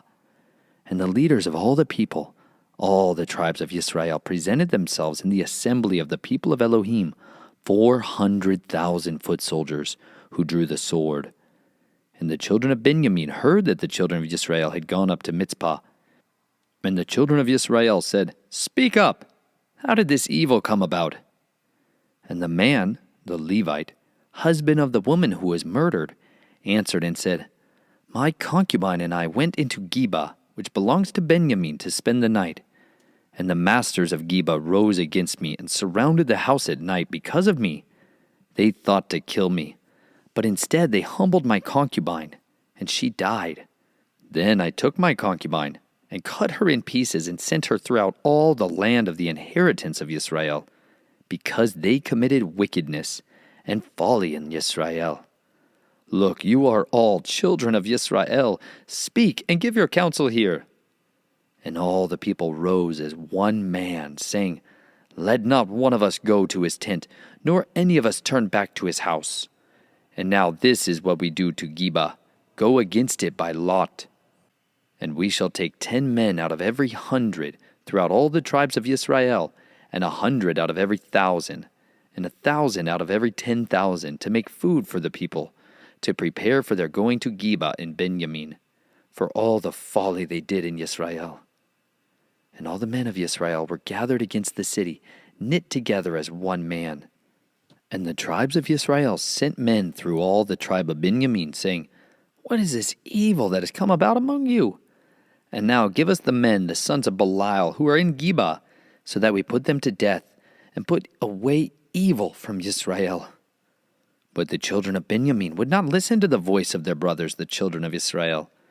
So the children of Benjamin gathered together from their cities to Geba, to go to battle against the children of Israel. And from their cities at that time the children of Benjamin registered 26,000 men who drew the sword, besides the inhabitants of Geba, who registered 700 chosen men. Among all this people there were 700 chosen men who were left-handed. Each one could sling a stone at a hair's breadth and not miss. And besides Benjamin, the men of Israel registered 400,000 men who drew the sword. All of these were men of battle. And the children of Israel rose and went up to Bethel to ask of Elohim. And they said, "Who of us go up first to battle against the children of Benjamin?" And Yahuwah said, Yehuda first. And the children of Israel rose in the morning and encamped against Geba. And the men of Israel went out to battle against Benjamin. And the men of Israel put themselves in battle array to fight against them at Geba. And the children of Benjamin came out of Geba, and on that day cut down to the ground 22,000 men of Israel. But the people, the men of Israel, strengthened themselves, and again formed the battle line at the place where they had put themselves in array on the first day. And the children of Israel went up and wept before Yahuwah until evening, and asked of Yahuwah, saying, "Should I again draw near for battle against the children of my brother Benjamin?" And Yahuwah said, Go up against him. And the children of Israel drew near to the children of Benjamin on the second day. And Benjamin went out against them from Geba on the second day, and cut down to the ground 18,000 more of the children of Israel. All these drew the sword. And all the children of Israel, even all the people, went up and came up to Bethel and wept, and sat there before Yahuwah, and fasted that day until evening. And they offered ascending offerings and peace offerings before Yahuwah. And the children of Israel asked of Yahuwah. The ark of the covenant of Elohim was there in those days. And Phinehas, son of Eleazar, son of Aharon, stood before it in those days, saying, "Should I yet again go out to battle against the children of my brother Benjamin? Or should I cease?" And Yahuwah said, "Go up, for tomorrow I give them into your hand." And Yisrael set ambushers all around Geba. And the children of Yisrael went up against the children of Benjamin on the third day, and put themselves in battle array against Geba, as at other times. And the children of Benjamin came out to meet the people, drawn away from the city. And they began to strike some of the people, slaying as at the other times, in the highways, of which one went up to Bethel, and the other to Geba in the field, about 30 men of Israel. And the children of Benjamin said, They are going to be smitten before us as previously. But the children of Israel said, Let us flee, and draw them away from the city to the highways. And all the men of Israel rose from their place, and put themselves in battle array at Baal Tamar. And the ambush of Israel broke forth from their position of Marah, Geba. And 10,000 chosen men from all Israel came against Geba, and the battle was fierce. But they did not know that calamity was close to them. And Yahuwah smote Benjamin before Israel, and the children of Israel destroyed 25,100 men on that day in Benjamin. All these drew the sword. And the children of Benjamin saw that they were smitten, and the men of Israel had given ground to the Benjamites, because they trusted in the ambush that they had set against Geba. And the ambush hurried and came against Geba, and the ambush spread out and struck the entire city with the edge of the sword. And the appointed signal between the men of Israel and the ambush was that they would make a great cloud of smoke rise up from the city. Then the men of Israel would turn in battle, and Benjamin began to strike dead about 30 of the men of Israel. For they said, They are indeed smitten before us as at the first battle. Then the cloud began to rise from the city in a column of smoke, and the Benjamites looked behind them, and saw the entire city going up in smoke to the heavens. And when the men of Israel turned back, the men of Benjamin were troubled, for they saw that calamity was close to them. And they turned their backs before the men of Israel toward the way of the wilderness. But the battle overtook them, while those who had come out of their cities were destroying them in their midst. They surrounded the Benjamites and pursued them, and with ease trampled them down as far as the front of Geba toward the east. And there fell of Benjamin 18,000 men. All of these were mighty men. And they turned and fled toward the wilderness, to the rock of Rimmon. And they cut down 5,000 of them on the highways, and followed after them to Gidom, and struck 2,000 of them. And all who fell of Benjamin that day were 25,000 men who drew the sword. All of these were mighty men. But 600 men turned and fled toward the wilderness, to the rock of Rimmon. And they dwelt at the rock of Rimmon for 4 new moons. And the men of Israel turned back against the children of Benjamin, and struck them with the edge of the sword, from every city, men and beasts, all who were found. And they set fire to all the cities they came to. Chapter 21. And the men of Israel had sworn an oath at Mitzpah, saying, Not one of us shall give his daughter to Benjamin as a wife. So the people came to Bethel and sat there until evening before Elohim, and lifted up their voices and wept bitterly, and said, O Yahuwah, Elohim of Yisrael, why has this come about in Yisrael, that today there should be one tribe missing in Yisrael? And it came to be on the morrow, that the people rose early and built a slaughtering place there, and brought ascending offerings and peace offerings. And the children of Israel said, Who is there among all the tribes of Israel who did not come up with the assembly to Yahuwah? For they had made a great oath concerning anyone who had not come up to Yahuwah at Mitzpah, saying, He shall certainly be put to death. And the children of Israel were sorry for Benjamin their brother, and said, One tribe is cut off from Israel today. What do we do for wives for those who remain, seeing we have sworn by Yahuwah not to give them our daughters as wives? And they said, Which one of these tribes of Israel did not come up to Mitzpah to Yahuwah? And see, no one had come to the camp from Yabesh Gilead to the assembly. For when the people called a roll, see, not one of the inhabitants of Yabesh Gilead was there. And the congregation sent out there 12,000 of their bravest men, and commanded them, saying, Go, And you shall strike the inhabitants of Jabesh-Gilead with the edge of the sword, even the women and the children. And this is what you do. Put under the ban every male and every woman who has known a man by lying with him. And they found among the inhabitants of Jabesh-Gilead 400 young maidens who had not known a man. And they brought them to the camp at Shiloh, which is in the land of Canaan. Then all the congregation sent and spoke to the children of Benjamin, who were at the rock of Rimmon, and proclaimed peace to them. And Benjamin turned back at that time, and they gave them the women whom they had saved alive of the women of Jabesh-Gilead. But even so there were not enough for them. And the people were sorry for Benjamin, because Yahuwah had made a breach in the tribes of Israel. And the elders of the congregation said, What do we do for wives for those who remain, since the women who have been destroyed out of Benjamin? And they said, There is an inheritance for the survivors of Benjamin, and no tribe is to be destroyed from Israel. But we are unable to give them wives from our daughters, for the children of Israel have sworn an oath, saying, Cursed be the one who gives a wife to Benjamin. So they said, See, there is a yearly festival of Yahuwah in Shiloh, which is north of Bethel, on the east side of the highway that goes up from Bethel to Shechem, and south from Lebanah. And they commanded the children of Benjamin, saying, Go, lie in wait in the vineyards, and watch, and see when the daughters of Shiloh come out to perform their dances.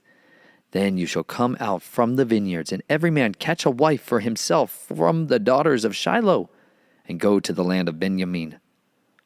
And it shall be, when their fathers or their brothers come to us to complain, that we shall say to them, Favor us with them, because we did not take a wife for any of them in battle, neither have you given them to them, making yourselves guilty of your oath.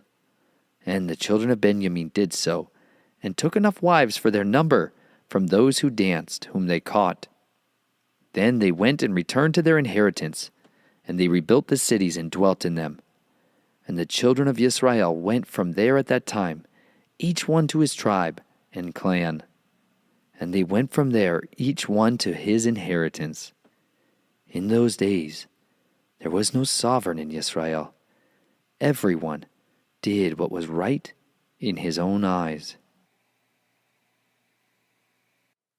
The First Book of Samuel, narrated by Nathan Reynolds. Chapter 1. And there was a certain man of Raphathaim, Sophim, of the mountains of Ephraim, and his name was Elkanah, son of Yeroham, son of Elihu, son of Tohu, son of Zuph, an Ephraimite. And he had 2 wives. The name of one was Hannah, and the name of the other was Peninnah. And Peninnah had children, but Hannah had no children. Now this man went up from his city year by year to worship and to slaughter to Yahuwah of hosts in Shiloh. And the 2 sons of Eli, Hophni and Phinehas, the priests of Yahuwah, were there. And when the day came for Elkanah to make a slaughtering, he gave portions to Peninnah his wife, and to all her sons and daughters. But although he loved Hannah, he gave only 1 portion to Hannah, because Yahuwah had shut up her womb. Moreover, her rival also provoked her greatly, to make her irritable, because Yahuwah had shut up her womb. And so he did, year by year. Whenever she went up to the house of Yahuwah, she was provoked, so that she wept and did not eat. And her husband Elkanah said to her, Hannah, why do you weep? Why do you not eat? And why is your heart sad? Am I not better to you than 10 sons? And Hannah rose up after eating and drinking in Shiloh, while Eli the priest was sitting on the seat by the doorpost of the hall of Yahuwah. And she was bitter in life, and prayed to Yahuwah, and wept greatly. And she made a vow, and said, O Yahuwah of hosts, if you would indeed look on the affliction of your female servant, and remember me, and not forget your female servant, but shall give your female servant seed of men. Then I shall give him to Yahuwah all the days of his life, and let no razor come upon his head." And it came to be, as she kept on praying before Yahuwah, that Eli was watching her mouth. And Hannah spoke in her heart, only her lips moved. But her voice was not heard, so that Eli thought she was drunk. Then Eli said to her, "How long are you going to be drunk? Put your wine away from you." And Hannah answered and said, "No, my master. I am a woman pained in spirit, and I have drunk neither wine nor strong drink, but have poured out my being before Yahuwah. Do not take your female servant for a daughter of Belial, for it is out of my great concern and provocation that I have spoken until now." And Eli answered and said, "Go in peace, and the Elohim of Yisrael give you your petition which you have asked of him." And she said, "Let your female servant find favor in your eyes." And the woman went her way and ate, and her face was no more sad. And they rose up early in the morning and worshipped before Yahuwah, and returned and came to their house at Ramah. And Elkanah knew Hannah his wife, and Yahuwah remembered her. And it came to be at the turn of days that Hannah conceived and bore a son, and called his name Shemuel, because I have asked Yahuwah for him. And the man Elkanah and all his house went up to slaughter to Yahuwah the yearly slaughtering and his vow. But Hannah did not go up, for she said to her husband, "When the child is weaned, then I shall take him, and he shall appear before Yahuwah and remain forever there." And her husband Elkanah said to her, "Do what is good in your eyes. Remain until you have weaned him. Only let Yahuwah establish his word." And the woman remained and nursed her son until she had weaned him. And when she had weaned him, she took him up with her with 3 bowls, and 1 ephah of flour, and a skin of wine, and brought him to the house of Yahuwah in Shiloh. And the child was young. And they slew a bull and brought the child to Eli. And she said, "Oh, my master, as your being lives, my master, I am the woman who stood here by you praying to Yahuwah. I prayed for this youth, and Yahuwah has granted me what I asked of him. So I have also loaned him to Yahuwah. All the days that he lives, he shall be loaned to Yahuwah." And he worshipped there before Yahuwah. Chapter 2. And Hannah prayed and said, "My heart rejoices in Yahuwah. My horn has been high in Yahuwah. My mouth is open wide over my enemies, for I have rejoiced in your deliverance. There is no one set apart like Yahuwah, for there is no one beside you, and there is no rock like our Elohim. Do not multiply words so proudly. Let no arrogance come from your mouth, for Yahuwah is an El of knowledge, and by him deeds are weighed. Bows of the mighty are broken, and those who stumble shall be girded with strength. The satisfied have hired themselves out for bread, and the hungry have ceased. Even the barren has borne 7, and she who has many children pines away. Yahuwah puts to death and makes alive. He brings down to Sheol and raises up. Yahuwah makes poor and makes rich. He brings low and lifts up. He raises the poor from the dust. He lifts the needy from the dunghill to sit with princes and make them inherit a throne of esteem. For the supports of the earth belong to Yahuwah, and he has set the world upon them. He guards the feet of his loving committed ones, but the wrong ones are silent in darkness. For man does not become mighty by power. Those who oppress Yahuwah are shattered from the heavens. He thunders against them. Yahuwah judges the ends of the earth and gives strength to his sovereign and exalts the horn of his anointed. And Elkanah went to his house at Ramah, but the youth served Yahuwah before Eli the priest. And the sons of Eli were sons of Belial. They did not know Yahuwah.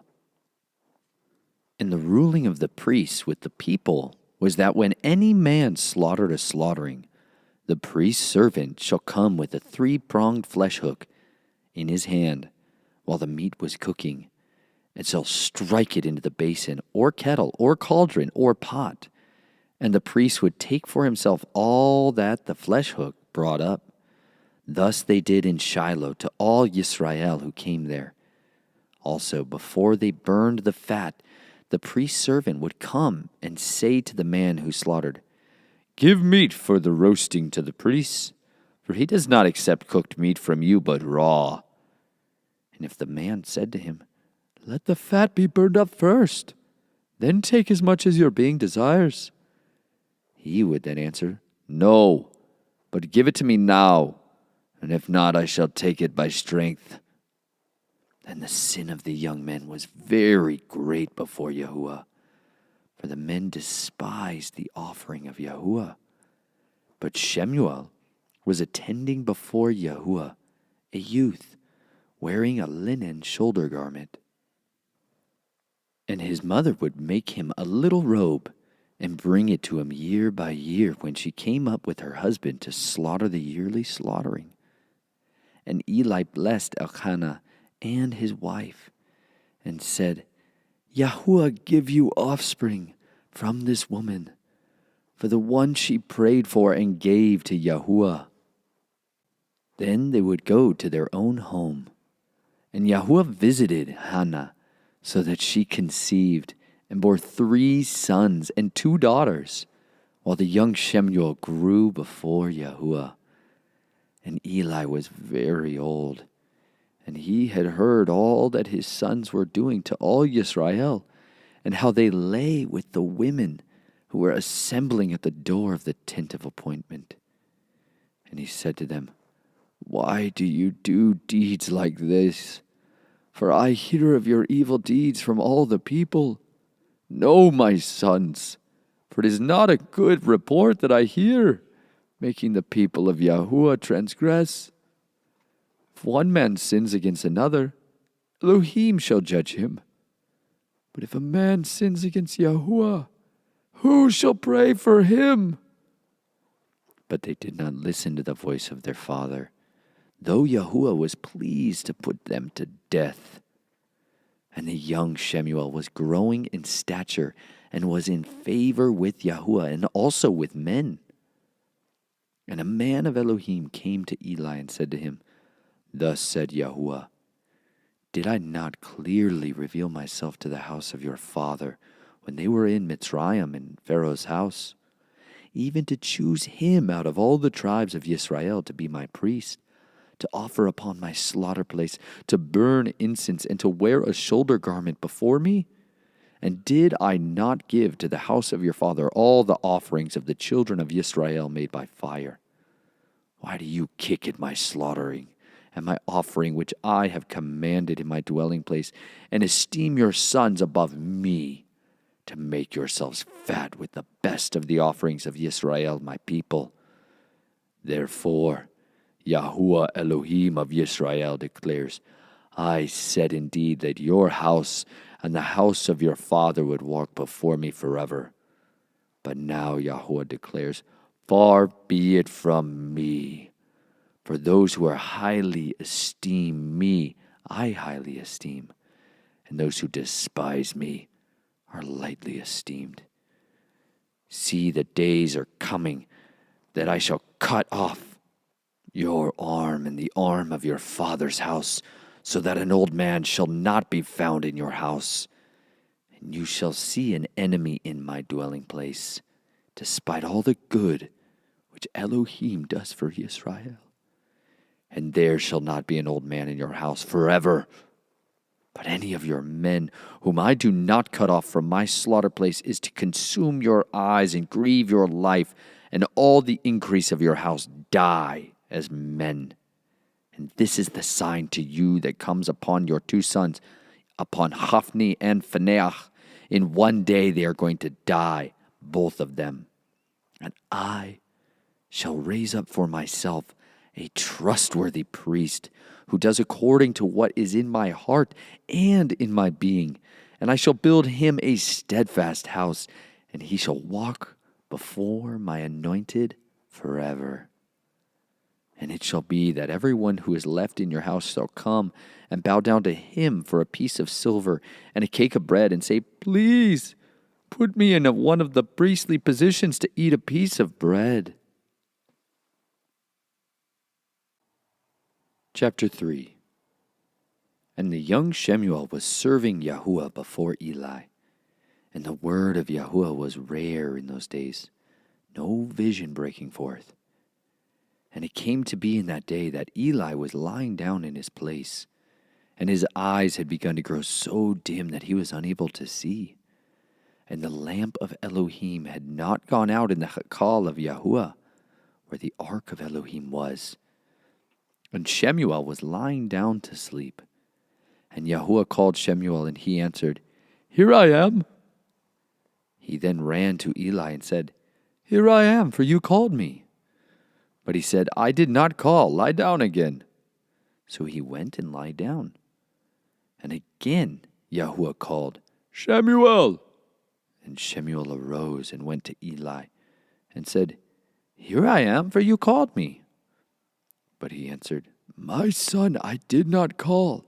Lie down again.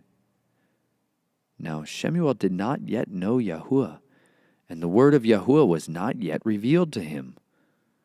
And Yahuwah called Shemuel again the third time, and he arose and went to Eli and said, Here I am, for you did call me. Then Eli understood that Yahuwah had called the youth. So Eli said to Shemuel, Go, lie down. And it shall be, if he calls you, say, Speak, Yahuwah, for your servant hears. And Shemuel went and lay down in his place. And Yahuwah came and stood and called, as at other times, Shemuel, Shemuel. And Shemuel answered, Speak, for your servant hears. And Yahuwah said to Shemuel, See, I am doing a matter in Israel, at which both ears of everyone who hears it shall tingle. In that day I shall confirm against Eli all that I have spoken concerning his house from the beginning to end. For I have declared to him that I am judging his house forever for the crookedness which he knows, because his sons cursed Elohim, and he did not rebuke them. Therefore, I have sworn to the house of Eli that the crookedness of the house of Eli shall never be atoned for by slaughtering or grain offerings. And Shemuel lay down until morning and opened the doors of the house of Yahuwah. And Shemuel was afraid to report the vision to Eli. Then Eli called Shemuel and said, Shemuel, my son? And he answered, Here I am. And he said, What is the word that he spoke to you? Please do not hide it from me. Elohim do so to you, and more also, if you hide a word from me of all the words that he spoke to you. And Shemuel reported to him all the words, and hid none from him. And he said, It is Yahuwah. Let him do what is good in his eyes. And Shemuel grew up, and Yahuwah was with him, and did not let any of his words fall to the ground. And all Yisrael from Dan to Beersheba knew that Shemuel had been established as a prophet of Yahuwah. And Yahuwah continued to appear in Shiloh, because Yahuwah revealed himself to Shemuel in Shiloh by the word of Yahuwah. Chapter 4. Thus the words of Shemuel was to all Yisrael. And Yisrael went out to battle against the Philistines, and encamped beside Eben ha-ezer, while the Philistines encamped in Aphek. And the Philistines put themselves in battle array against Yisrael. And when the battle spread, Yisrael was stricken by the Philistines, who killed about 4,000 men of the army in the field. And when the people came into the camp, the elders of Yisrael said, "Why has Yahuwah smitten us today before the Philistines? Let us bring the ark of the covenant of Yahuwah from Shiloh to us, so that he comes into our midst and saves us from the hands of our enemies." And the people sent to Shiloh, and they brought from there the ark of the covenant of Yahuwah of hosts, dwelling between the cherubim. And the two sons of Eli, Hophni and Phinehas, were there with the ark of the covenant of Elohim. And when the ark of the covenant of Yahuwah came into the camp, all Yisrael shouted so loudly that the earth shook. And when the Philistines heard the noise of the shout, they said, "What is the noise of this great shout in the camp of the Hebrews?" When they knew that the ark of Yahuwah had come into the camp, the Philistines were afraid, for they said, "Elohim has come into the camp." And they said, "Woe to us, for it has never been like this before. Woe to us! Who shall deliver us from the hands of these mighty Elohim? These are the Elohim who struck the Mitzrites with all the plagues in the wilderness.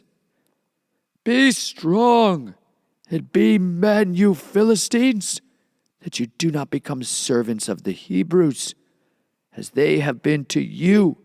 Be men and fight."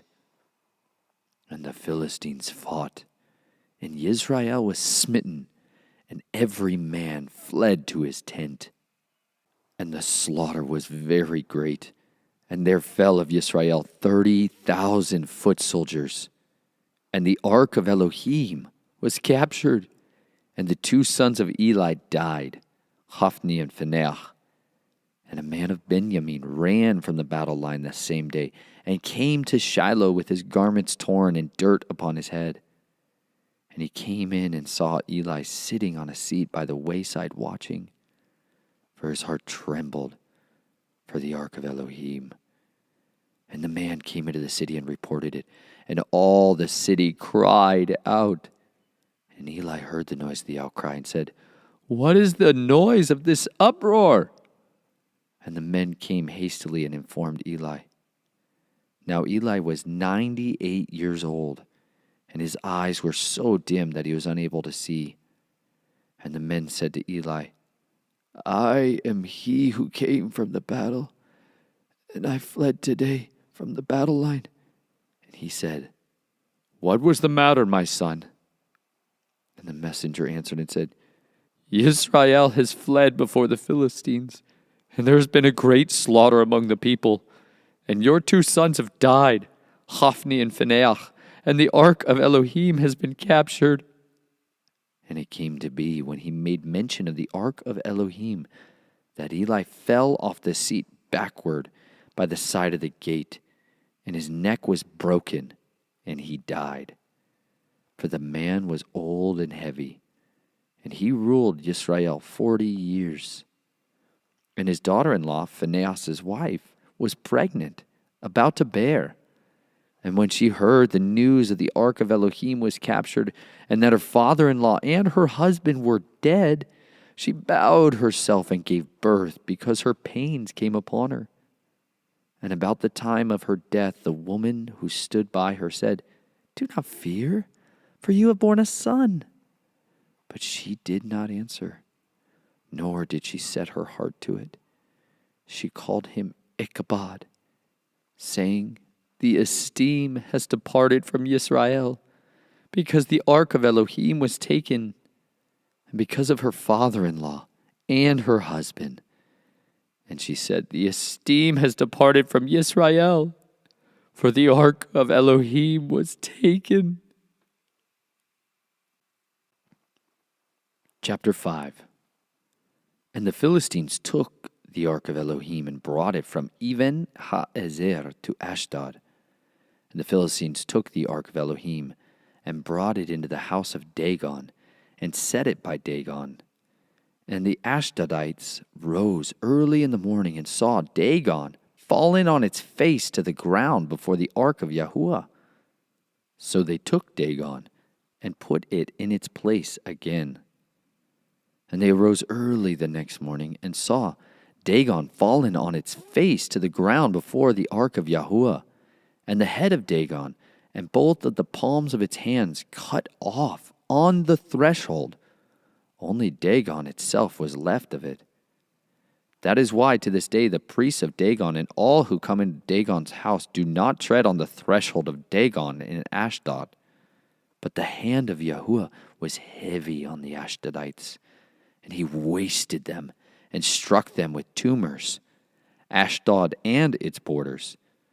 And when the men of Ashdod saw this, they said, Let not the ark of Elohim of Yisrael remain with us, for his hand has been hard on us, and on Dagon our mighty one.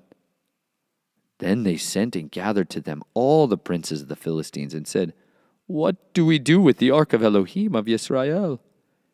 And they answered, Let the ark of Elohim of Yisrael be removed to Gath. And they removed the ark of Elohim of Yisrael. And it came to be, after they removed it, that the hand of Yahuwah was against the city with a very great destruction. And he struck the men of the city, from the least to the greatest, and tumors broke out on them. They then sent the ark of Elohim to Ekron. And it came to be, as the ark of Elohim came to Ekron, that the Ekronites cried out, saying, They have removed the ark of Elohim of Yisrael to us, to kill us and our people. And they sent and gathered together all the princes of the Philistines, and said, Send away the ark of Elohim of Yisrael, and let it return to its own place, so that it does not kill us and our people. For there had come a deadly destruction throughout all the city. The hand of Elohim was very heavy there. And the men who did not die were stricken with tumors, and the cry of the city went up to the heavens. Chapter 6. And the ark of Yahuwah was in the field of the Philistines for 7 new moons. And the Philistines called for the priests and the diviners, saying, What do we do with the ark of Yahuwah? Let us know with what we should send it to its place. And they said, If you send away the ark of Elohim of Yisrael, do not send it empty, but you shall certainly return it to him with a guilt offering. Then you are going to be healed, and it shall be known to you why his hand does not turn aside from you. And they said, What is the guilt offering which we return to him? And they answered, The number of the princes of the Philistines, 5 golden tumors, and 5 golden rats, for the same plague was on all of you, and on your princes. And you shall make images of your tumors, and images of your rats that ruin the land, and you shall give esteem to the Elohim of Yisrael. It could be that he does lift his hand from you, from your mighty ones, and from your land. And why do you harden your hearts as the Mitzrites? And Pharaoh hardened their hearts, when he had severely dealt with them. Did they not send them away? And they went? And now take and make a new wagon, 2 milk cows which have never been yoked, and hitch the cows to the wagon, and take their calves home away from them. And take the ark of Yahuwah and put it on the wagon, and put the objects of gold which you are returning to him as a guilt offering in a chest by its side, and send it away, and it shall go. And you shall see if it goes up the way to its own border, to Beth Shemesh, then he has done this great evil. But if not, then we shall know that his hand has not come against us. An accident it was to us." And the men did so, and took 2 milk cows and hitched them up to the wagon and shut up their calves at home. And they put the ark of Yahuwah on the wagon, and the chests with the gold rats and the images of their tumors. And the cows went straight for the way to Beth Shemesh, and went along the highway, bellowing as they went, and did not turn aside right or left. And the princes of the Philistines went after them to the border of Beth Shemesh. And they of Beth Shemesh were reaping their wheat harvest in the valley. And they lifted their eyes and saw the ark, and rejoiced to see it. And the wagon came into the field of Yehoshua of Beth Shemesh, and stood there. And there was a great stone. So they split the wood of the wagon, and offered the cows as an ascending offering to Yahuwah. And the Levites took down the ark of Yahuwah, and the chest that was with it, in which were the objects of gold, and put them on the great stone. And the men of Beth Shemesh offered ascending offerings, and slaughterings the same day to Yahuwah. And when the 5 princes of the Philistines saw it, they returned to Ekron the same day. And these are the gold tumors which the Philistines returned as a guilt offering to Yahuwah: 1 for Ashdod, 1 for Azah, 1 for Ashkelon, 1 for Gath, 1 for Ekron. And the gold rats by the number of all the cities of the Philistines, belonging to the 5 princes, both walled cities and country villages, even as far as the great meadow on which they placed the ark of Yahuwah, remain to this day in the field of Yehoshua of Beth Shemesh. And he struck among the men of Beth Shemesh, for they had looked into the ark of Yahuwah. He struck among the people 70 men. And the people mourned, because Yahuwah struck among the people a great smiting. And the men of Beth Shemesh said, "Who is able to stand before this set apart Yahuwah Elohim? And to whom shall he go from us?" And they sent messengers to the inhabitants of Kiriath Yearim, saying, "The Philistines have brought back the ark of Yahuwah. Come down, take it up to you." Chapter 7. And the men of Kiriath Yearim came and took the ark of Yahuwah, and brought it into the house of Abinadab on the hill, and set apart Eleazar his son to guard the ark of Yahuwah. And it came to be from the day that the ark remained in Kiriath Yearim, the time increased. It came to be 20 years, and all the house of Israel lamented after Yahuwah. And Shemuel spoke to all the house of Israel, saying, "If you return to Yahuwah with all your hearts, then put away the foreign mighty ones and Ashtaroth from among you, and prepare your hearts for Yahuwah, and serve him only, so that he delivers you from the hand of the Philistines." And the children of Israel put away the Baals and Ashtaroth, and served Yahuwah only. And Shemuel said, "Gather all Israel to Mitzpah, and let me pray to Yahuwah for you." And they gathered to Mitzpah, and drew water, and poured it out before Yahuwah. And they fasted that day, and said there, "We have sinned against Yahuwah." And Shemuel rightly ruled the children of Israel at Mitzpah. And when the Philistines heard that the children of Israel had gathered together in Mitzpah, the princes of the Philistines went up against Israel. And the children of Israel heard of it, and were afraid of the Philistines. And the children of Israel said to Shemuel, "Do not cease to cry out to Yahuwah our Elohim for us, that he would save us from the hand of the Philistines." And Shemuel took a suckling lamb, and offered it as an ascending offering, completely to Yahuwah. And Shemuel cried out to Yahuwah for Yisrael, And Yahuwah answered him. And it came to be as Shemuel offered up the ascending offering, the Philistines drew near to battle against Israel. But Yahuwah thundered with a great noise on that day on the Philistines, and troubled them, and they were smitten before Israel. And the men of Israel went out from Mitzpah, and pursued the Philistines, and struck them as far as below Beth-kar. And Shemuel took a stone, and set it up between Mitzpah and Shin, and called the name Eben-ha-ezer, saying, Thus far Yahuwah has helped us. Thus the Philistines were humbled, and no longer came into the border of Israel. And the hand of Yahuwah was against the Philistines all the days of Shemuel.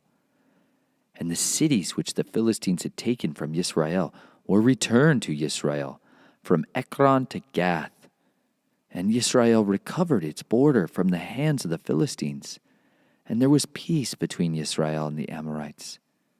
And Shemuel rightly ruled Israel all the days of his life.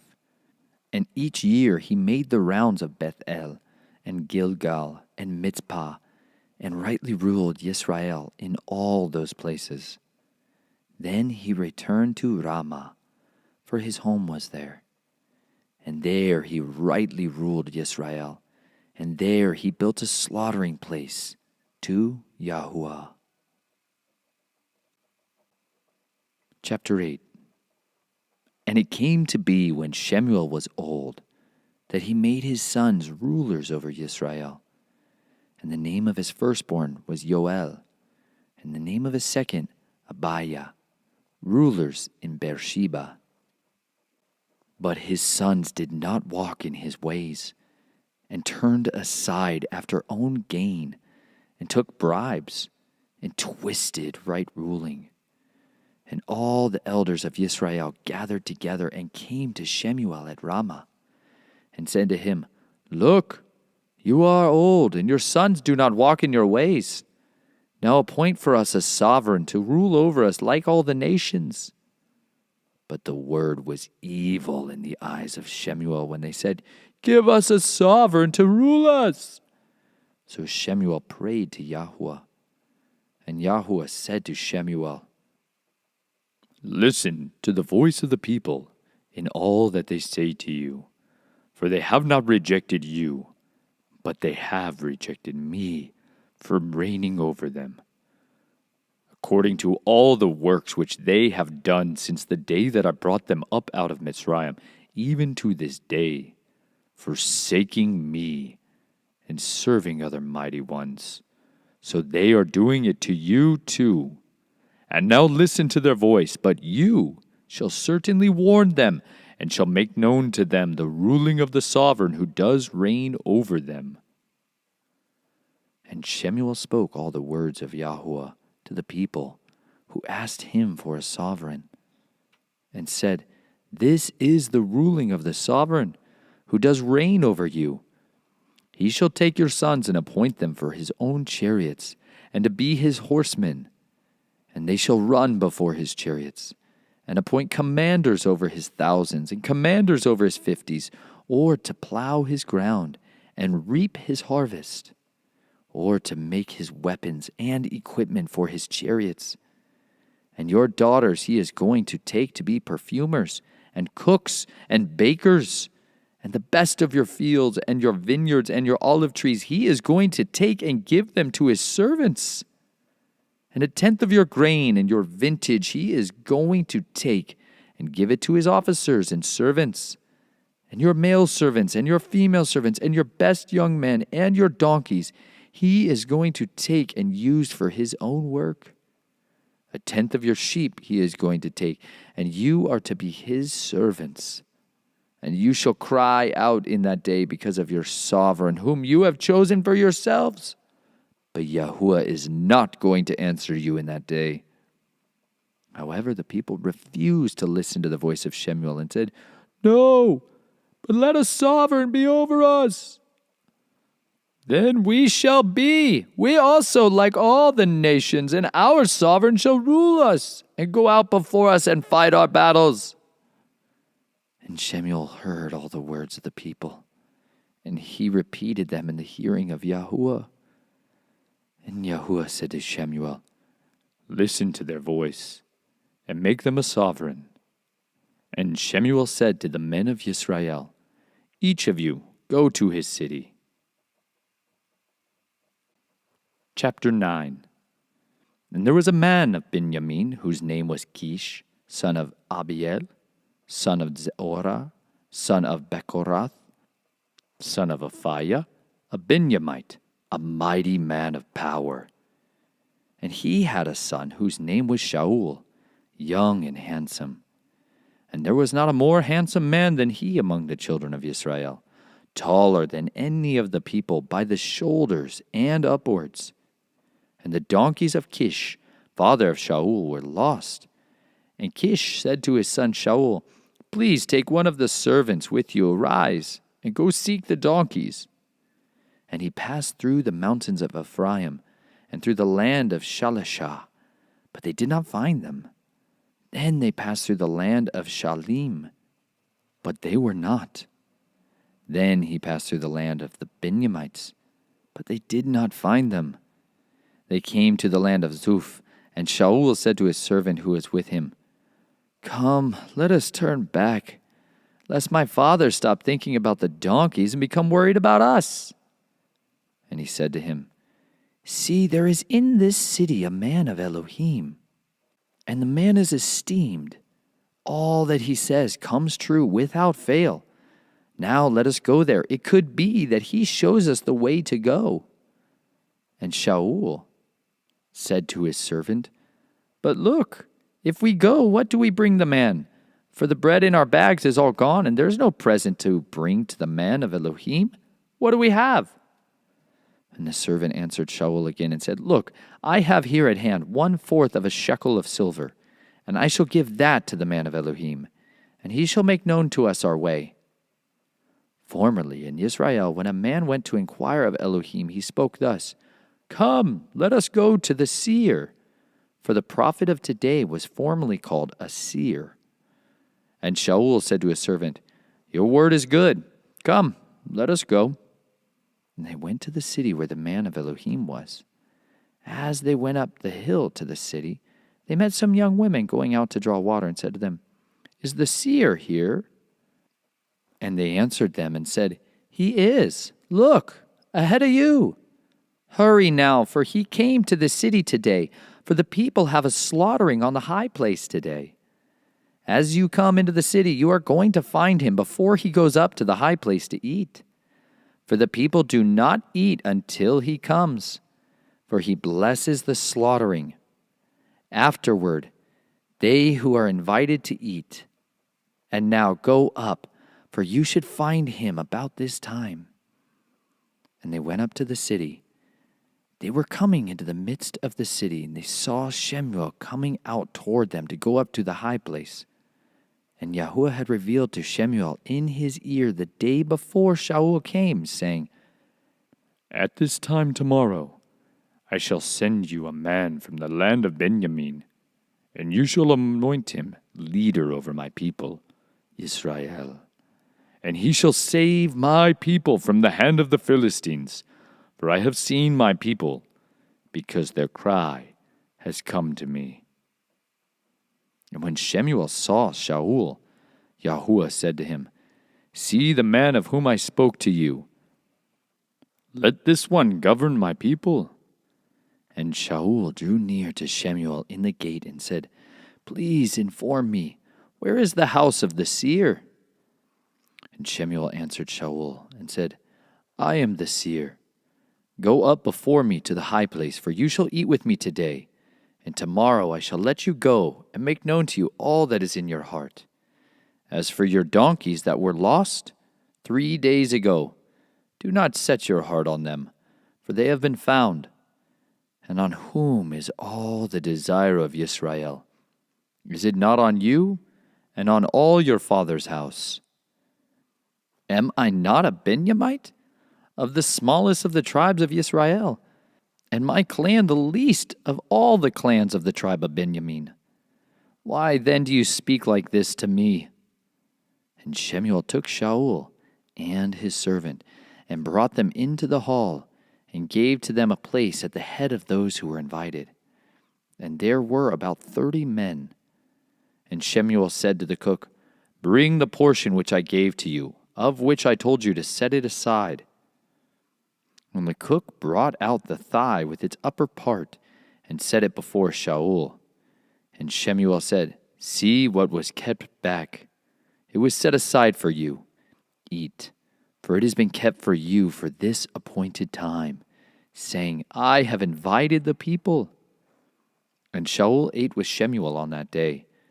And they came down from the high place into the city, and Shemuel spoke with Shaul on the roof.